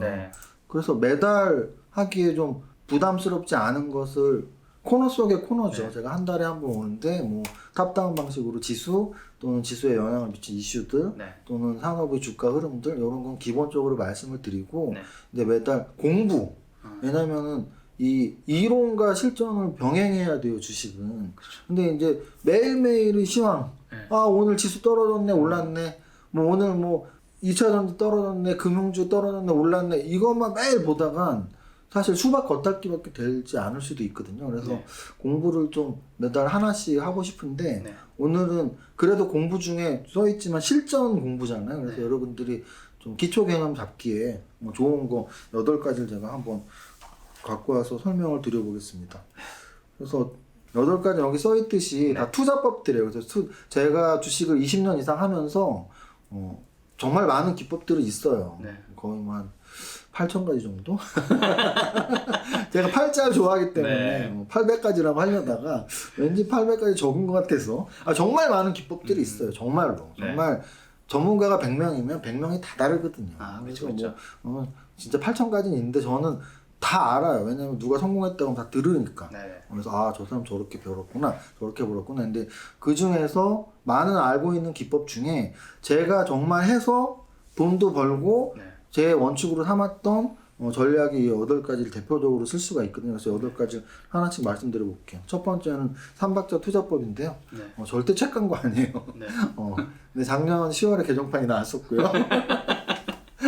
근데 이제 제목이 3박자 투자법이었던 이유가 제가 8가지 전략 중에 이걸 제일 좋아하기 때문이에요. 뭐냐면 주식 투자 분석을 할 때 뭐 지금 우리 앞에도 지금 카메라 아래 이게 산발이 삼각대잖아요. 그렇죠. 삼각대 발이 하나 없으면 쓰러진단 말이에요. 그렇죠. 마찬가지로 주식 투자에서는 3가지 분석을 다 하자는 이게 투자 기법이에요. 그래서 3가지를 다 하는 거는 3가지가 뭔데 남들이 많이 하는 거. 예를 들어 증권사 매매 동향 제가 개인, 기관, 외국인은 제 방송에서도 여러 번 하고 여기서도 뭐 하지만 대신 무슨 키움증권 무슨 아까 교보증권 이런 거 오늘 처음 보여드렸고 저는 강연할 때도 안 하거든요. 왜냐하면 많은 사람들이 안 하기 때문이에요. 저 정도의 전문가들만 하지 그리고 가르쳐줄 필요도 없고 네. 그럼 많은 사람이 하는 투자기법이 뭐냐 했을 때 여기는 세 가지예요. 네. 재무제표를 보거나 차트를 보거나 네. 아니면 여러 가지 정보를 찾아다니거나 네. 그러면 많은 사람들이 저걸 하면 나는 다 하면 되잖아요. 그렇죠. 세 가지를 다 하면은 더 사람들이 좋아하는 종목을 고를 수 있는 거죠. 그렇죠. 투자를 아주 극단적으로 네. 100명이 주식 투자를 한다고 생각해 봐요. 100명 중에 30명은 재무제표를 보고요. 30명은 증권사 리포트나 공시 같은 재료를 보고요. 30명은 차트를 본다고 해보세요. 그 10명은 아까 제가 했던 뭐 아주 잡스러운 여러 가지 기법을 쓴다고 해보세요. 그러면 저는 그 100명의 100가지를 배울 필요는 없고 적어도 차트, 재무제표, 정보, 분석하는 세 가지만 배워도 90명이 어떤 생각을 하는지 알 수 있다. 그쵸. 그래서 세 가지를 다 보자는 개념이에요. 네. 특히 이론적으로는 가격과 가치가 다르다라는 데서 출발을 해요. 가격과 가치가 같으면 네. 재무제표만 봐도 돼요. 왜냐하면 가치평가를 하는 데는 재무제표가 유일한 분석 도구이기 때문에. 근데 가격에 영향을 미치는 건 재무제표 말고도 있거든요. 오늘 어떤 재료가 나왔다거나. 네. 그래서 재료 분석을 해야 되고 또 가치는 재무제표에 나오지만 가격은 차트에 나오거든요. 네. 근데 가격을 등한시할 수 없는 게 우리가 가격으로 수익을 내는 거거든요. 가치가 10,000원짜리를 사서 20,000원에 파는 게 아니고 가격이 10,000원짜리를 사서 20,000원에 파는 거거든요. 그래서 가격의 변동성을 공부하기 위해서 차트 그리고 가치 평가를 하기 위해서 재무제표 그리고 가치에 다 나와 있지 않은 실시간으로 변동하는 재료들 네. 정보 이 세 가지를 다 보자. 이게 삼박자 투자입니다. 그럼 삼박자 투자의 이제 오늘 8가지 모두 예를 하나씩 들어야 좀 이해가 빠르시니까 삼박자 투자가 적합한 업종이 뭐냐라고 했을 때 네. 저는 비메모리 반도체를 말씀드릴게요. 비메모리. 왜냐하면 예를 들어 이런 거예요. 아까 제가 게임주 뭐 그 데브시트주 말했잖아요. 네네. 그 제가 추천한 게 아니고 10배 오고 10배 오는 네. 거. 근데 게임주는 단점이 뭐라 그랬죠? 뭐 런칭 잘해서 해서 주가가 오르긴 하지만 재무제표는 당장 반영된 것도 아니고 그러면 분명히 게임주나 또는 OTT 관련 엔터주나 제약바이오주들은 재무제표가 딸려요. 그죠? 그리고 또 어떤 것들은 재무제표는 괜찮긴 한데 차트가 정말 뭐 그냥 뭐 엉망인 차트들이 네네. 있고 근데 제가 보기에 그 모든 삼박자 분석을 통틀어서 제일 괜찮은 업종 하나만 꼽으라면 저는 비메모리 반도체를 꼽고 싶은 거죠. 그냥 반도체가 아니고 네. 그 이유는 그냥 반도체 메모리 반도체는 재료 가치는 약하단 말이에요. 네. 근데 이제 비메모리 반도체가 재료 가치가 워낙 강하니까 삼성전자도 계속 강화시키고 있고 실제 비메모리 반도체 자체가 메모리는 기업 용량의 그 반도체지만 비메모리는 그 전자제품 하나하나에 CPU 같은 거란 말이에요. 그러면 계속 발전하겠죠. 얼마나 소형 가전이 많아지고 자동차에도 다 들어가야 될 것이고 뭐 로봇에도 들어가야 되고 그렇죠. 그래서 비메모리는 4차 산업혁명의 핵심이란 말이죠. 그렇기 때문에 삼성전자도 지금 진입을 하고 있는 거고 어느 정도 안착을 하려고 노력하고 있고 그래서 비메모리 반도체 쪽은 우리나라 반도체 소부장 애들도 네. 비메모리 관련된 애들이 꽤 있단 말이에요. 네네. 걔네들이 단순 메모리만 하는 애들보다 확실히 움직임이 좋고요. 그리고 실적도 확실히 좋아요. 그래서 2019년, 2020년, 2년, 한 3개년치 실적이 계속 올라가고 있는 종목들 중에 비메모리가 꽤 많아요. 그래서 여러분들이 삼박자 투자법에 맞는 업종 공부하고 싶으면 비메모리 반도체 소부장들을 보면 야 재무제표도 되게 좋은데 차트도 막 살아있고 기업 가치가 좋고 차트가 살아있는데 재료도 계속 나와. 이 회사는 비메모리랑 관련돼서 삼성이랑 뭐 어디랑 하고 있고 그래서 그런 것들을 좀 찾아보시기 바랍니다. 네, 두 번째는 이제 시가총액 비교법인데요. 네. 사실 주식을 그래도 조금 하시는 분들은 대부분 한 번에 이해할 수 있는데 초보자 분들은 워낙 이제 너무나 이게 기초 베이스가 없으시면 네네. 진짜 웃긴 내용 하나 말씀드리면 어떤 분들은 뭐 예를 들어서 뭐 100만 원 가까운 막 삼성 SDI를 한 주를 사면서 네. 뭐 8만 원에 삼성전자도 한 주 사고 한 주씩 사시는 분이 있어요. 근데 이제 한 주로 사는 게 웃기고 제가 한 주로 산 거를 뭐 비웃거나 웃긴 게 아니고요. 투자 금액으로 비중을 나눠야 된다는 얘기를 드리는 거예요. 그래서 100만 원씩 사면은 예를 들어 500만 원 있으면 그렇죠. 한 종목은 100만 원짜리 한 주 살 수 있지만 10만 원짜리 10주 사고 10주 사고. 만 원짜리는 100주 사면 돼요. 근데 그렇게 이해를 못 하시고 그냥 한 주씩 사. 그러면 이건 포트폴리오 비중이 완전 실패하는 다르죠, 거거든요. 다르죠. 그건 이제 주가와 주식수 곱하면 내 투자금인데 네. 그냥 주가로만 투자한 거예요. 주식수 한 주씩만. 이 딱 똑같은 개념이에요. 무슨 뜻이냐면 주가랑 시가총액 중에 주가를 중요하게 생각하시는 분들이 있어요. 네네. 아, 삼성전자는 8만 원인데 뭐는 80만 원이고 뭐는 100만 원이고 뭐는 만 원이고 뭐 이런 실제 그런 분들이 있어요. 네. 삼성전자 예전에 뭐 150만 원이었는데 요즘 8만 원이면 뭐 왜 싸졌냐? 회사 망했어? 뭐 이러면서 전혀 그런 게 아니거든요. 네네. 그래서 결국은 주식 수는 뭐 액면 분할이랄지 무상증자랄지 여러 가지 이유에 의해서 주식수가 바뀔 수가 있기 때문에 네.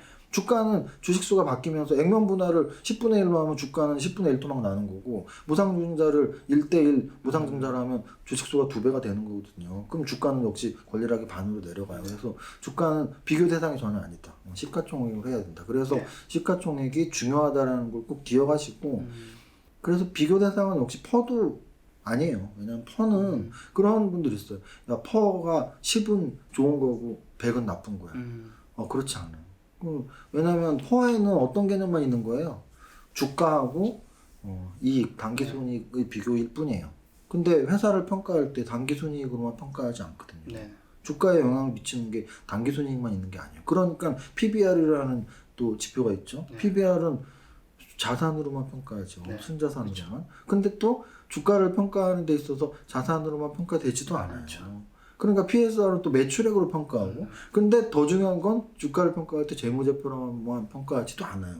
재무제표에 없는 질적 분석도 있고 그렇죠. 그래서 그 모든 것들이 반영된 게 주가인데 주가도 주식수랑 또 비례해서 연동되니까 시가총액이 제일 큰 비교 기준이라는 거. 그래서 주식을 하시는 분들은 네. 어떤 비교를 할 때 무조건 시가총액으로 비교를 해야 된다는 걸 꼭 말씀드립니다. 네. 유일한 비교로서의 가치가 있는 건 네. 시가총액이에요. 시가총액. A와 B를 비교할 때 퍼로 비교해서도 안 되고 뭐 PBR로 비교해서도 안 되고 시가총액으로 비교해라. 네. 그럼 시가총액을 비교할 때 뭐 A와 B를 아무나 하면 되냐? 아무나 하면 되는 건 아니고요. 동종업종의 시가총액을 비교하는 연습을 하는 게 가장 좋아요. 제가 이제 실제 사례를 말씀드리면 예전에 LG생활건강하고 아모레퍼시픽이 있었을 때 네. 아모레퍼시픽이 2015년에 이제 굉장히 급등을 했었어요. 그래서 LG생활건강하고 아모레퍼시픽의 시총이 아모레퍼시픽이 LG생활건강보다 한 2배 정도 높았어요. 네. 근데 이게 2015년 고점을 찍고 뭐 그 이후에 한한정도 생기고 네. 좀 뭐 중국 애들도 좀 화장품 좀 꽤나 만들고 하면서 이제 아모레퍼시픽이 이렇게 떨어졌죠. 근데 LG생활건강 주가 이렇게 좀 올랐어요. 차트가 완전히 달라요.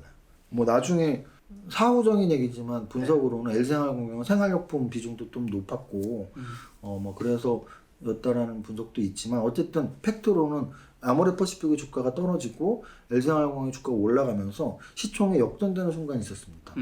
이건 무슨 뜻이냐면 제가 왜 아모레퍼시픽과 LG생활건강 얘기를 했냐면 화장품 관련주에서 시가총액 1위 위익이거든요.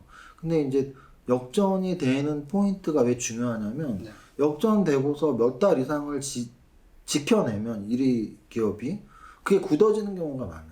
굳어지고 심지어는 1위 기업은 계속 우상향을 하고 계속 이렇게 벌어뜨리는 경우가 많더라고요.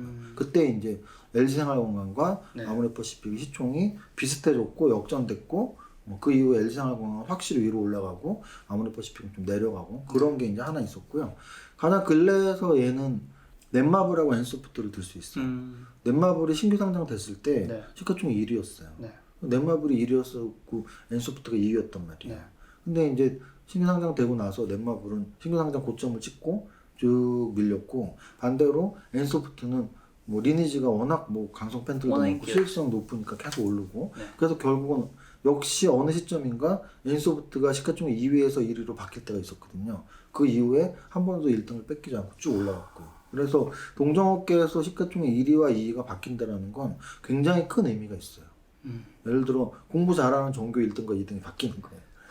바뀌기가 쉽지 않은데 잘 안 바뀌죠. 네, 그죠. 그게 중요해요. 잘 안 바뀌는데 바뀌었다라는 건 그 업종에서 어떤 판세 변화가 있었다라는 거. 왜냐하면 절대 기준이 시가총액인데 예를 들어 삼성전자하고 SK 하이닉스에서 삼성전자가 바뀌겠냐고요. 거의 바뀌는 건 바뀌겠죠, 없죠. 거의. 시가총액이 워낙 크니까. 근데 이제 비슷비슷하거나만 2배 차이 나는 애들이 딱 바뀌는 시점이 오면 그 바뀌는 건 좀 의미가 있으니까 동종업종에서 시가총액 1, 2위가 바뀌는 거를 자세히 봐라. 은행주도 마찬가지. 은행주에서 예전에는 신한지주가 KB금융보다 시가총액이 큰 시절이 꽤 있었어요. 몇 년 유지를 했었는데요. 최근에 KB금융이 확실히 신한지주를 앞섰거든요. 그리고서는 그 이후에 이제 뭐 전혀 변동 없이 유지가 되고, 그래서 업종 1위, 2위의 시가총액 순위가 바뀔 확률이 높아지거나 실제 바뀌면 이게 계속 고착화되고 그렇게 그 방향으로 나가는지 그게 추세거든요. 그래서 그걸 좀 보면 좋을 것 같습니다. 이거는 이제 초보자분들이 공부할 때 1, 2위만 비교하면 되는데 그 아랫단까지도 다 한 번에 보는 것도 좋죠. 근데 그건 여러 가지 손이 가는 작업이고 머리도 써야 되니까 일단 가장 기본적으로 1위, 2위를 좀 비교하는 1위, 2위. 연습을 하면 좋을 것 같습니다. 그리고 시가총액에서 여러분들이 가장 궁금해하는 것 중에 하나가 대형주 사는 게 좋아요, 소형주 사는 거 좋아요라는 걸 질문할 때가 많아요. 수익률은 뭐 소형주가 좋고. 네, 근데 이제 이 수익률이 소형주가 좋을 수도 있지만 이제 손해율로 보면 손해율이 클 수도 있는 거니까 그쵸. 변동성이라는 개념으로 보시면 돼요. 그래서 대형주는 무겁고 느리고 소형주는 빠르고 가볍고. 그래서 우리가 빠르고 가벼운 게 꼭 좋은 건 아니잖아요. 올라갈 때 위로 올라갈 때는 빨리 올라가서 좋지만 내려갈 때는 또 진짜 순식간에 내려가거든요. 제가 요즘 건강 관리하기 위해서 매주 등산 이제 하려고 결심해서 몇 번 했는데 올라가는 거랑 내려가는 건 정말 천지 차이더라고요. 어느 게 더 힘든 거야? 올라가는 게 힘들죠. 올라갈 때는 이제 가까운 청계산을 몇 번 갔는데 올라갈 때는 한 3번 쉬어서 올라가요. 한 1시간 반 뭐 이렇게 한 30분에 한 번씩 쉬어야 돼요. 근데 내려올 때는 시간도 한 1시간 걸리랑 말랑 하고 금방 내려와요. 한 번도 안 쉬고 내려와요. 그래서 주식하고 똑같다는 생각을 했거든요. 올라갈 때는 정말 쉬었다 올라가고 엄청 힘든데 내려가는 순간인데 사실 주식 그래프 웬만한 거 보면 그렇거든요. 올라갈 때는 2, 3년 동안 올라가는데 떨어질 때는 6개월이면 떨어져요. 그래서 그렇게 떨어지는 거를 겁내는 분들은 사실 소형주보다는 대형주 투자가 맞을 수도 있고, 또는 초보자분들은 대형주가 좋다라는 건 여러 번 말씀을 드리는데 선택의 오류를 낮추기 위해서예요.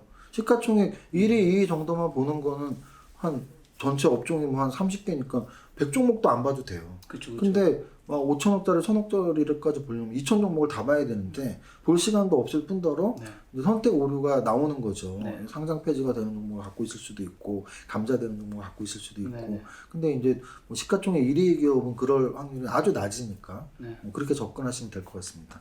분산 투자 기법은 지금 말은 기법이라고 써놨지만 사실 투자 기법이라기보다는 투자 원칙이에요. 그러니까 원칙과 기법은 다른 게 뭐냐면, 원칙은 그래도 진짜 물론 예외 없는 원칙은 없지만 진짜 웬만하면 지키는 게 원칙이거든요. 기법은 해도 되고 안 해도 되는 거예요. 기법은 여러 가지가 있으니까 나한테 맞는 기법을 찾으면 돼요. 그쵸. 제가 오늘 8가지를 말씀드리는데 여러분들이 8가지 중에 야, 3박자 나는 별론데 난 그냥 재무제표만 보고 싶어. 그러면 돼요. 기법이니까. 3박자는 내가 좋다고 생각한 기법이지 꼭 하시라는 건 아니에요. 근데 이 분산투자 기법은 기법이라는 표현을 썼지만 사실 저는 원칙이라고 생각을 해요. 왜 근데 기법이라고 썼냐면 분산투자를 싫어하고 몰빵투자 한 종목, 2종목 하시는 분이 은근히 많거든요. 그런 분이 많기 때문에 원칙이라는 표현 안 쓴 거예요. 왜냐면 원칙이면 대다수가 지켜야 되는데 안 지키는 분들이 많은데 굳이 저 혼자 원칙이라고 우길 필요는 없으니까. 근데 저는 원칙이라고 생각합니다. 그래서 왜 그러냐면 우리가 주식 투자하는 이유는 돈 벌려고 하는 거예요. 돈 벌기 위해서죠. 그럼 돈 버는 건 수익률이 높은 거예요. 근데 수익률이 높은 거이기도 하지만 지키는 그것도 분명히 수익률이 계속 높을 수는 없단 말이에요. 수익 났다 손실 났다를 분명히 반복할 거예요. 근데 그 반복에서 수익률이 높을 때 아까 뭐 10배고도 했지만 10배 나면 좋죠. 근데 손실 날 때 빵원 되면 어떡할 건데. 뭐 이런 내용이에요. 그래서 제가 좋아하는 영화 도둑들 최동원 감독 영화는 제가 다 몇 번씩 봤는데 타짜를 가장 많이 봤고, 두 번째로 많이 본 게 범죄의 재구성, 세 번째로 많이 본 게 도둑들이에요. 이게 다 최동원 감독 영화인데. 저도 그 전지에 나온 건가요? 맞아요. 아. 네, 이제 대사들도 너무 감칠맛 나고 해서 재밌게 네. 보는데 최동원 감독의 영화가 되게 재밌죠. 대사들도 재밌고 시나리오가. 근데 이제 도둑들의 저는 주식 투자자니까 그리고 또 저도 예전에 도박을 좋아했으니까 네. 거기 마카오 박이 나와요. 네네. 마카오 박이 이제 김윤석 배우님이 마카오 박인데 마카오 박이 거기서 왜 마카오 박이냐면 하룻밤에 뭐 10억을 벌었다고 유명해진. 그래서 이제 아마 전지현 씨가 물어볼 거예요. 아니 근데 10억 번 건 어쨌어요? 뭐 이러면서. 그랬더니 다음날 날렸지 뭐 이러는 거예요. 그래서 아니 어떻게 10억을 다음날 다 날릴 수 있어요? 이렇게 물어봐요. 네. 근데 대답이 뭐였냐면 하룻밤에 10억을 벌 수 있으니까 날릴 수도 있는 거야. 그 말이. 근데 저는 주식에 정확히 그게 맞다고 보거든요. 저도 그렇게 생각. 주식에서 심루타를 잡는 사람들은 10배 오를 동안 안 팔았다는 얘기거든요. 네. 그러면 손절매도 절대 못하는 사람이거든요. 그러면 잘못 물리면은 상장 폐지 될 때까지도 못 팔아요. 그건 확실합니다. 안 파는 사람이 장기 보유를 해서 오래 올라가는 거를 수익 낼 수도 있지만 상장 폐지할 때도 못 팔아요. 그럼 결국은 우리가 수익률 때문에 주식 투자를 하지만 네. 내가 한 종목을 샀어요. 수익률 때문에. 이거 확실하다고. 이거는 심루타 종목이야. 근데 반대로 가서 하방으로 가서 상장 폐지 되면 누가 책임질 거예요? 빵원이 되는데. 반토막까지는 다시 부활할 수 있습니다. 네. 근데 빵원이 되면 부활할 수 없잖아요. 그래서 결국은 내가 내 계좌가 빵원이 되는 거를 막는 방법은 분산 투자밖에 없어요. 그래서 적어도 분산 투자를 하고 이제 분산 투자의 가장 중요한 걸 말씀드릴게요. 네. 종목으로 분산 투자하지 말고 업종으로 분산 투자하세요. 이게 핵심이에요. 그리고 뭐 내가 만약에 뭐 한 1억을 하는데 네. 나는 한 5개 정도 종목을 사고 싶어. 네. 5개의 종목을 고르지 마시고 5개의 업종을 업종. 고르세요. 그리고 그 업종에서 탑픽 종목을 고르려고 노력한다면 네. 훨씬 좋은 분산 투자가 되죠. 왜냐하면 분산 투자의 개념은 서로 다른 주가 수익률을 보이는 건데 같은 업종애들은 같은 주가 수익률을 같은 주가 움직임을 보일 확률이 굉장히 높아요. 그래서 우스갯소리로 세 종목을 갖고 있는데 셀트리온 헬스케어, 셀트리온 제약 엄청난 집중 투자. 그 세 종목이 아니고 그냥 한 종목 갖고 있는 거예요. 그래서 분명히 말씀드리지만 네. 뭐 한 5개의 종목을 사고 싶어도 업종을 고르고 나서 그 업종에서 5개의 탑픽 종목을 고르면은 좀 확실한 분산 투자가 되는 거고요. 그래서 저는 탑다운이 중요하다고 봐요. 네. 왜냐하면 탑다운을 하는 이유는 산업을 먼저 고르기 위해서니까 탑다운을 해서 산업을 고르고 산업 몇 개에서 각각의 탑픽 종목을 고르는 거. 그게 이제 분산 투자의 핵심이라고 봅니다. 또 하나 여기서 매매 시점하고 매매 가격 얘기를 드리면 네. 사실은 분산 투자는 이제 위험률을 낮추는 거예요. 근데 이제 이런 종목에 의해서 분산 투자를 할 수도 있지만 종목이 아닌 분할 매수, 분할 매도로 분산 투자를 할 수 있단 말이에요. 네네. 무슨 뜻이냐면 내 위험을 낮추는데 나는 1억으로 2천만 원씩 5종목을 사려고 마음 먹었어요. 네.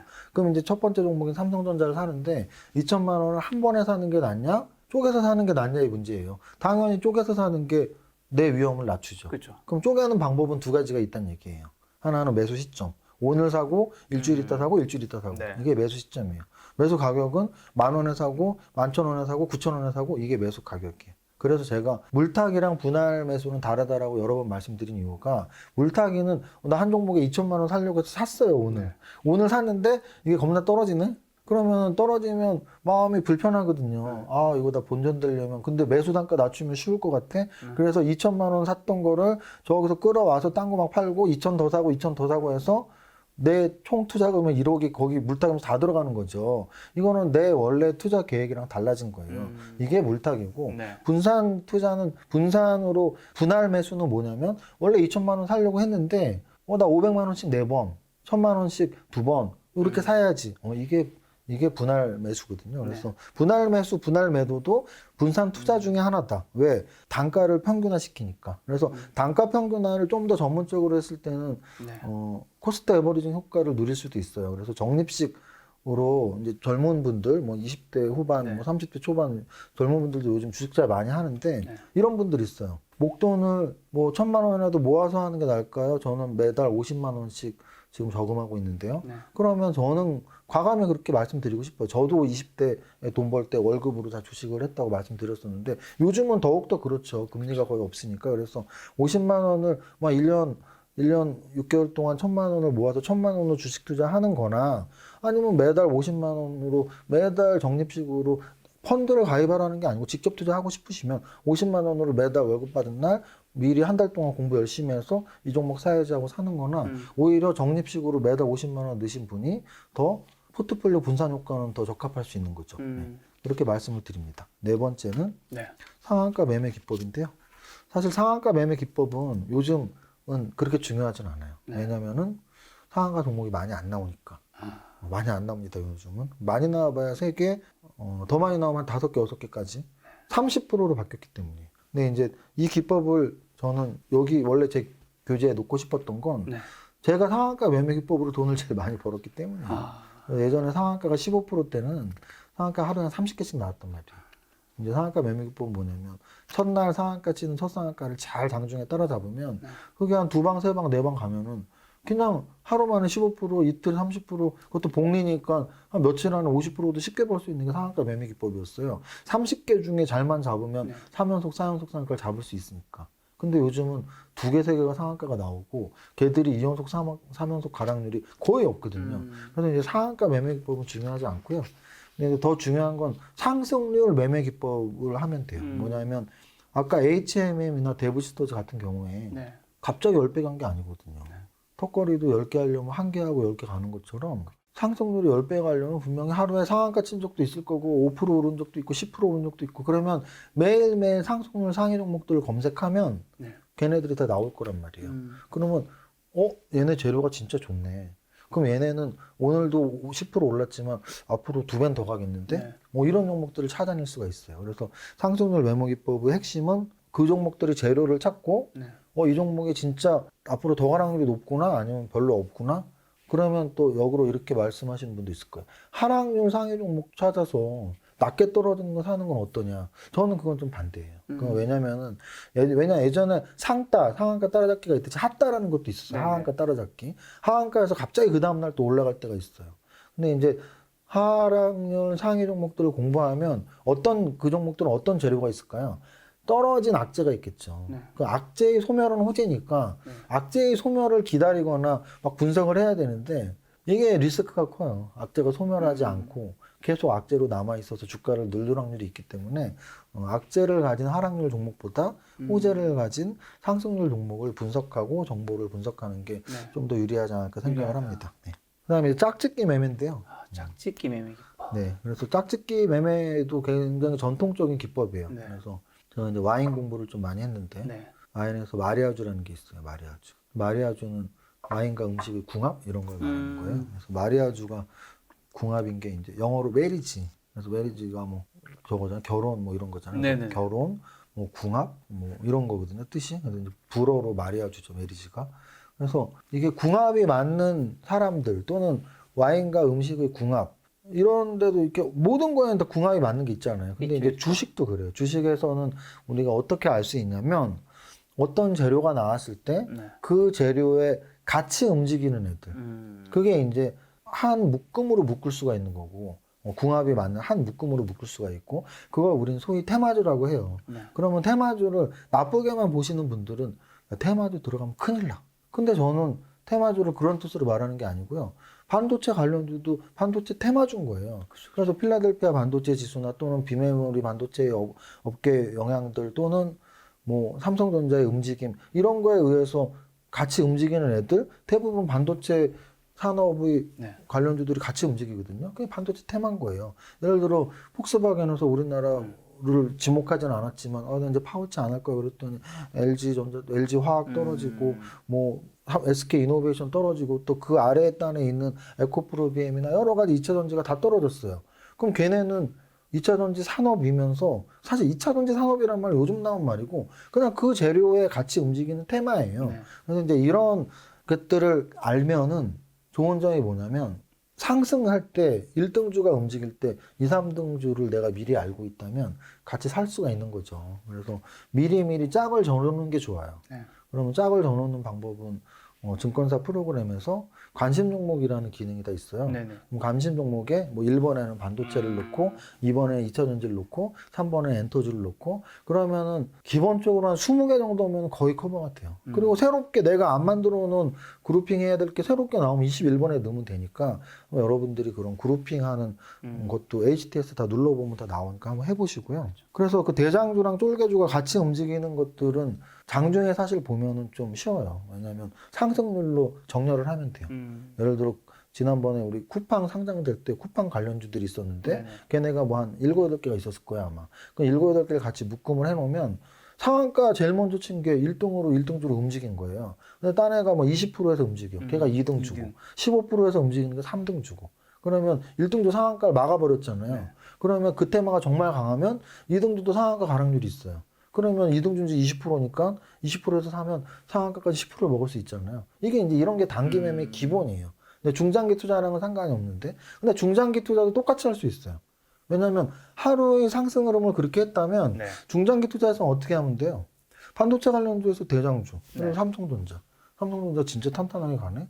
1년, 2년 동안 삼성전자가 제일 잘 갔어. 네. 근데 나는 그러면 삼성전자 너무 많이 오른 것 같은데 이등주를 찾을까? 그럼 그 아래 상승률 높은 애를 찾고 뭐 이런 게 이제 이런 테마 흐름에 대한 분석, 하나의 재료에 같이 움직이는 애들을 순서를 정하는 거다. 근데 여기에서 하나 더 말하면 지분관계주들이 요즘 많이 히트를 쳐요. 그래서 지분관계주들은 뭐가 있냐면 예를 들어 이런 거죠. 효성그룹주들이 요즘 전체적으로 다 좋아요. 그룹 분할을 하고 나서 뭐 효성 TNC나 효성 첨단 소재나 뭐 이런 애 다 같이 움직였거든요. 네. 그런 애들은 지분 관련주로 묶을 수가 있어요. 또는 핀테크 관련해서 디지털 화폐혁명 얘기 나올 때는 한국컴퓨터 지주 관련 애들이 뭐 로지시스나 KC텍이나 한국컴퓨터나 뭐 이런 또 애들이 있거든요. 그래서 하나의 계열사 그룹사들이 어떻게 움직이는지 같이 움직일 때가 있는지 그런 것들을 미리미리 파악해 놓으면 네. 매매하거나 투자할 때 분명히 도움은 될 것 같습니다. 이게 5번째고요. 5번째. 6번째는 이제 신고가 매매인데요. 네. 신고가 매매 같은 경우는 결국은 제가 계속 말씀드리는 이제 추세 매매의 기본이에요.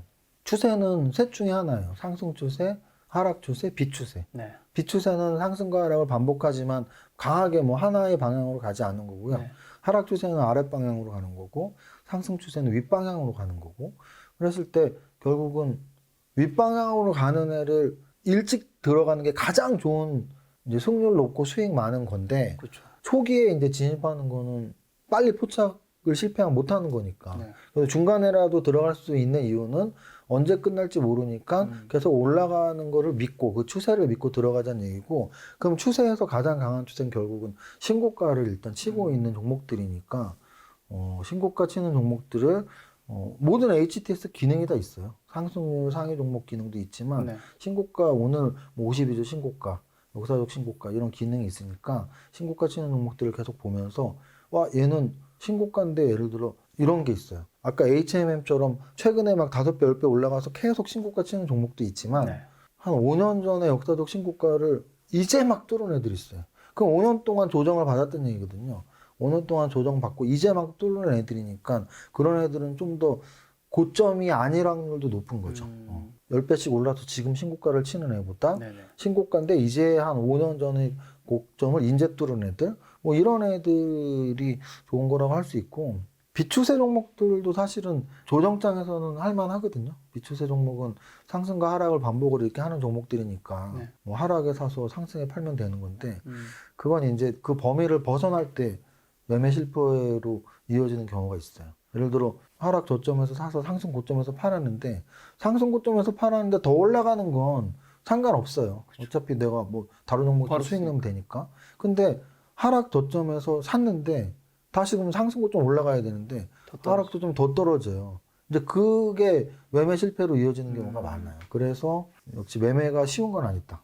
투자가 사실 저는 두 가지를 다 하는 사람 입장에서 저는 투자가 더 쉽다고 봐요. 왜냐면 투자는 일단 롱텀으로 할 수 있고 결과값이 바로 안 나오니까 그래서 마음만 좀 느긋하게 먹으면 네. 천천히 여유롭게 할 수 있거든요. 네. 판단도 여유롭게 할 수 있고. 근데 매매는 그날 굉장히 빠른 판단이 요구되고 네. 특히 이 종목이 좋냐 나쁘냐에 대한 판단도 중요하지만 정말 사고 팔아야 되는 시점에서 타이밍이 어렵다고 하는데 타이밍이 어려운 게 아니고 그 타이밍에 내가 사고 팔고의 결단이 어려운 거거든요. 결단을 못 하시니까 물리면 이제 못 파는 거죠. 근데 못 팔면서 타이밍이 어렵다고 하는데 그건 타이밍이 어렵다기보단 못 파시는 거예요. 그래서 못 파는 게 올라갈 땐 장점이 될 수 있지만 네. 떨어질 때는 단점이니까 어쨌든 그렇게 보시면 될 것 같습니다. 잠시만요. 네. 이거 신고가 종목. 네. 요거는 그러면 이 HTS에서 혹시 어디서 네. 볼 수 있을까요? 네, 신고가 종목은 여기에서 이렇게 보면은 있네요. 특징주 검색에서 밑에 신고, 신저가 갱신. 네, 이렇게 보면 뭐 신고, 신저가 이렇게 갱신해서 이런 식으로 이렇게 나오거든요. 그래서 네. 뭐 신고가 대비율, 신고 대비율 뭐 이렇게 있고 뭐 신고 대비율 그리고 뭐 신고 신전 있는데 요게 이제 HTS마다 약간 다른데 네. 아마 제 기억에 키움은 뭐 52주 역사적 이렇게 좀 구분이 있을 거예요. 네. 요 보면 이제 연중 최고로 따로 나올 때도 있고 그래서 여기서 보시면 돼요. 네네. 그래서 신고 종목은 사실은 네. 저기서 봐도 되지만 차트를 좀 자주 돌려보시는 분들은 뭐 코스피 200을 이렇게 매일 보다 보면 얘가 이렇게 올랐어. 그래서 뭐 네이버랑 카카오가 네. 3월 달에 신고가를 갱신한 거를 저기서 본 게 아니고 매일 보면 알 수 있듯이 그렇게 보면 될 것 같습니다. 알겠습니다. 이제 일곱 번째는 신규 상장주 공략법인데요. 네. 사실 신규 상장주 공략은 이 양날의 검과 같아요. 그래서 검은 이 날이 양쪽에 다 있잖아요. 네네. 정확히는 모르지만 칼은 날이 한쪽에 있고 뭐 검은 양쪽에 있다 뭐 이런 걸 한번 들은 적이 있는 것 같은데 그래서 우리가 보통 뭐 주방이나 뭐 쓰는 칼은 한쪽에만 날이 있잖아요. 그렇죠. 근데 이제 막 싸움하는 검은 양쪽에 날이 다 있다. 있어야겠죠. 네. 그래서 양날의 검의 의미는 뭐냐면 상대방을 향해서 원래 검을 써서 이기려고 하는 거니까 네. 상대방을 향한 날은 나를 지켜주는 날이지만 네. 나를 향한 날은 나를 이렇게 해치는 거잖아요. 네. 그래서 이 양날의 검이라는 건 두 가지 의미가 있다. 이거를 알면 너가 좋은 걸 수도 있지만 나쁜 걸 수도 있다. 그러긴 해요. 양날의 칼이라고 하진 않으니까. 네. 그래서 이 신규 상장주 공략법이 딱 그런 네. 것 같아요. 제가 말한 앞에 6가지는 저는 확률적으로 50% 이상의 기법이라고 다 생각하거든요. 네. 심지어는 뭐 분산투자기법은 거의 원칙이라는 생각도 하고 네. 뭐 삼박투자법도 뭐 많아할수록 좋은 거니까 이론의 여지가 없다고 생각하는데 신규 상장주 공략법은 사실 이론의 여지가 있어요. 뭐냐면 네. 오너 배불린다라는 비판이 있을 수도 있고 저도 약간은 그런 생각을 하거든요. 무슨 뜻이냐면 오너는 액면가 500원이면 500원 투자한 사람이 오너예요. 뭐 법인을 설립을 한 번이라도 해보시는 분들은 알겠지만 오너가 할증 발행으로 자본금을 출자하지 않았을 거란 말이에요. 액면 출자를 했겠죠. 네네. 그럼 500원짜리는 500원, 또 뭐 액면 분할하기 전에 5,000원으로 설립했으면 5,000원, 보통 평균적으로 5,000원짜리 만주에서 5천만 원짜리 법인을 하는데 그 5천만 원짜리 회사가 이제 5천억이 되는 거죠. 네네. 그러면 5천원짜리가 이제 뭐 5만 원씩 가는 거예요. 100배가 됐죠. 근데 그 5만 원짜리를 우리는 심지어 따상상에 사고 있는 거죠. 그러면 이걸 과연 어떻게 받아들여야 되냐의 문제죠. 근데 네. 이제 또 상대적으로 또 근데 그게 뭐 하루아침에 5,000원이 아니고 그렇죠. 5년 10년 동안 그 기업을 키웠으니까 적정가로 평가받아서 나오는 건데 적정가로 평가한 거는 딱 공모가거든요. 네. 공모가도 사실은 100% 믿진 못하지만 그래도 적정가로 공모를 했겠죠. 공개 모집이니까. 네. 근데 상장가는 그렇지 않아요. 첫날 상장은 막 투기적 수요가 붙을 수도 그렇죠, 있고 그렇죠. 그래서 제가 투자랑 매매는 다르다고 하는 거예요. 투자는 적정 가치로 판단을 하지만 그래서 공모주 투자예요. 네네. 공모주 투자인데 첫날 상장되는 건 상장주 매매예요. 네네. 그러면 상장주 매매를 하는 거는 여러 가지를 우리가 좀 보고 해야 돼요. 근데 이제 그 여러 가지 중에 저는 3가지 정도를 봐요. 여기 딱 여기 3가지가 있는데요. 네. 그 종목이 지금 현재 주도 업종이냐? 그럼 SK바이오사이언스가 제가 생각하기에 따상은 같지만 네. 그 다음부터 주가에서 음성 나온 이유는 지금 바이오 업종이 주도 업종이 아니기 때문에. 그럼 최근에 상장된 종목 중에 그저께인가? 그저께? 자이언트 스텝인가? 네. 그거는 따상 가고도 3일 더 가더라고요. 걔는 왜 그러냐면 메타버스 관련주예요. 그러면은 현재 시장의 주도 업종인 종목이 상장됐을 때 좋냐 안 좋냐는 여러분들의 경험으로 분명히 느낄 수 있어요. 상장주를 매일 보다 보면. 네. 그래서 현재 그 업종이 주도 업종이냐 아니냐를 반드시 체크를 하시고요. 네. 두 번째는 공모가가 적정한지인데요. 공모가가 적정한지 싼지는 공모 경쟁률을 보면 사실 알 수 있어요. 공모 경쟁률이 굉장히 높고 인기가 있었으면은 그래도 막 비싼 건 아니었을 거고. 그렇죠. 근데 반대로 공모 경쟁률이 생각보다 안 높은 게 있을 수 있어. 안 높을 수 있어요. 근데 걔네들은 그러면 업종이 별로 안 좋거나 네. 또는 공모가를 그렇게 낮게 하지는 않았나 보다. 이렇게 볼 수 있고요. 특히 기간 경쟁률. 그리고 세 번째는 이제 시초가가 적정한 건데 네. 제가 좋아하는 매매는 공모가의 한 30% 정도일 때 출발하는 거거든요. 근데 따상은 요즘 뭐 겁나서 저는 사실 따라가진 않습니다. 네. 10,000원짜리가 따상이라는 얘기는 26,000원인 거거든요. 10,000원짜리가 20,000원 출발해서 상한가면 30%니까 26,000원인데 네. 10,000원에 공모 냈는데 공모 되고 나서 일주일 동안 10,000원짜리가 26,000원까지 가치가 그렇게 올라갔을 리는 없으니까 결국은 가격이 움직인 거고 매매 기법인데 매매 기법상으로는 아까 봤지만 그날 따상으로 산 애들이 다음날 다 나갈 수가 있거든요. 그렇죠. 다음날 나간 거 받아주는 사람 없으면 물리는 건 개인이에요. 아까 김 작가님이 정확히 체크했지만 저도 사실 키움증권 볼 생각은 안 했는데 네네. 아까 우리 눈으로 봤잖아요. 네. SK바이오사이언스를 키움증권에서 첫날은 하나도 못 사고 한 3만 주 샀나? 아. 근데 둘째 날, 셋째 날에 엄청 산 거죠. 그게 다 이 방송을 보시는 개인 분들일 수 있거든요. 그래서 적어도 업종이 주도 업종인지, 그리고 공모가가 적당한지, 그리고 시초가가 너무나 높지는 않은지, 이 세 가지를 좀 보면 될 것 같고요. 근데 그건 이제 직접 공략인데, 사실 간접 공략이 더 중요할 수도 있어요. 네. 간접 공략은 뭐냐면, 신규 상장되는 애랑 연관 있는 회사, 그 연관 있는 회사는 두 가지로 잡을 수 있는데 그 아까 짝짓기 매매랑 똑같아요. 짝짓기 매매도 동일 업종 짝짓기가 있고 지분 구조 짝짓기가 있다 그랬잖아요. 요 간접 공략도 딱 짝짓기랑 똑같이 보면 돼요. 신규 상장되는 종목이 이슈가 되면 그 회사의 지분을 갖고 있는 애가 누가 있는지 네. 또는 그 회사랑 같은 관련 회사들. 그래서 뭐 우리가 쿠팡 상장될 때 관련 회사들이 움직였고 또는 SK 바이오사이언스와 SK 케미칼, SK 바이오팜과 SK 또는 뭐 빅히트하고 뭐 넷마블 이런 식으로 보면 지분 구조로 엮여 있는 애들이 있다고요. 그렇게 좀 체크를 하면 될 것 같습니다. 네.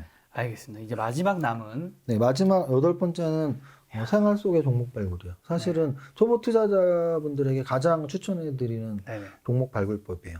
왜냐하면 초보 투자자분들에게 가치평가 해봐, 재무제표. 재무제표 뭐 하루아침에 읽을 수 있는 것도 아니고, 뭐 차트 공부해봐, 차트를 하루아침에 볼 수 있는 것도 아니고요. 다트 사이트나 뭐 증권사 리포트 봐봐. 용어가 어려워서 하루아침에 볼 수도 없어요. 네. 그래서 여기 일상생활에서 찾아봐. 왜냐면은 주식을 정말 좋아하고 주식을 계속 생각한다면 생활 속의 종목 발굴법이 좀 재밌기는 해요. 뭐냐면 네 가지로 구분해서 말씀을 드리면 먼저 이제 일상생활에서도 우리는 찾을 수 있는 거죠. 그래서 일상생활을 하면서 종목을 찾는데 세 가지로 말씀을 드릴게요. 하나는 뉴스를 보면서. 근데 여기서 말하는 뉴스는 경제 뉴스나 종목 뉴스가 아니에요. 예를 들어 무슨 삼성전자가 뭐 비메모리 반도체 뭐 10조를 투자했다. 그거는 삼성전자 관련 또는 반도체 소부장 관련 재료예요. 그쵸. 그런 거 말고 뭐 사회 뉴스를 할지, 문화 뉴스를 할지. 문화 뉴스를 할지 이런 것들에서 약간 힌트를 찾는 거죠. 뭐 사회 뉴스는 사실 뭐 코로나 뭐 이런 것도 사회 뉴스에 분명히 나왔을 거고, 그리고 재해 뉴스들 뭐 이런 것들에서 어떤 걸 들었을 때, 야 이거 주가랑 연관이 있을 수 있어? 관련주가 뭐가 있어? 이런 생각을 계속 하는 연습들.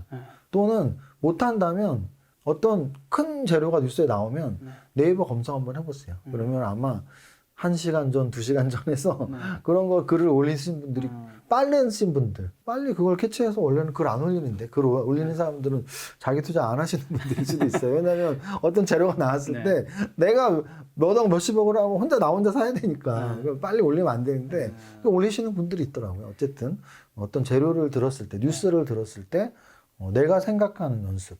그래서 누구보다 특히 장중에 나왔을 때, 왜냐하면 장마감과 다음날 시작할 사이에는 시간이 많기 때문에 뭐 어떤 분들이 이렇게 올린 걸 같이 공유할 수 있잖아요. 근데 장중에 나오는 건 정말 초싸움이거든요.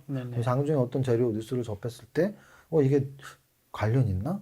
잘 모르겠으면 팁 하나 말씀드릴게요. 다트 사이트에 검색해보면 돼요. 검색칸이 있어요. 그래서 네이버 검색하듯이 다트 사이트에서도 검색을 하면은 그 관련된 단어와 관련된 종목들이 나오거든요. 사업 보고서에 그 내용이 있다면 나와요. 그럼 그게 관련된 종목일 수 있잖아요. 그래서 그렇게 한번 해보시고요.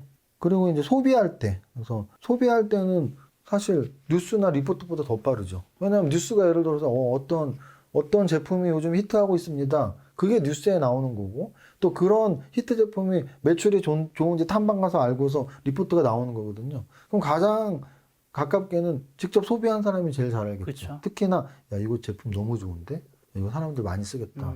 그러면 이제 그거는 올라갈 확률이 있죠. 근데 있죠. 이제 거기서 포인트는 뭐냐면 저런 거예요. 매출 비중. 어떤 히트 상품이 있다라고 판단됐을 때 그 히트 상품이 그 회사의 매출 기여도, 매출의 비중이 네. 정말 50% 이상이면 무조건 사야 되는 거고요. 근데 이제 뭐 아주 미미해. 이미. 뭐 삼성전자에서 청소기를 잘 만들었다. 미미해. 아주 미미해.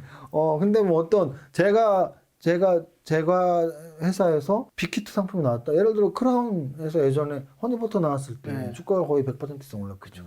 또는 불닭볶음면. 라면 하나이지만 그 라면 하나가 삼양식품 매출이 거의 전체란 말이죠. 그러니까 불닭볶음면, 허니버터 이런 게 이제 대표적인 소비를 하면서 야 이거 먹어봤더니 대박 나겠다. 뭐 이런 거예요. 자기 메인 비즈니스 모델에서 그게 나와야 되는 거군요. 그렇죠. 네. 그 이제 소비는 그렇고 실제 이제 메인 비즈니스 요 다니는 회사 쪽에서 한 번 더 말씀을 드리면 내가 이제 어떤 일을 할 거 아니에요. 예를 들어 제가 이제 세무사잖아요. 네. 지금 세무사 활동을 하진 않지만 제가 세무사 뭐 법인 대표도 한 8년 정도 했으니까 세무사들의 관련주는 하나 있어요. 더 좋은 비중. 압니다. 모든 세무사 사무실에서 더 좋은 그렇죠. 프로그램을 쓰거든요. 네. 그래서 이제 더 좋은 비중을 주식을 산 세무사는 세무사 일하는 것보다 돈을 더 벌었을 수도 있어요. 굉장히 급등을 했기 때문에 사셨었나요? 웃고 넘어가겠습니다. 왜 제가 웃고 넘어가냐면 이게 이제 제가 말씀드리고 싶은 핵심이에요. 네. 저도 그때 반성을 많이 했는데 네. 책에도 써 있었는데 반성했다. 왜냐면 자기 업종의 종목을 믿질 않습니다.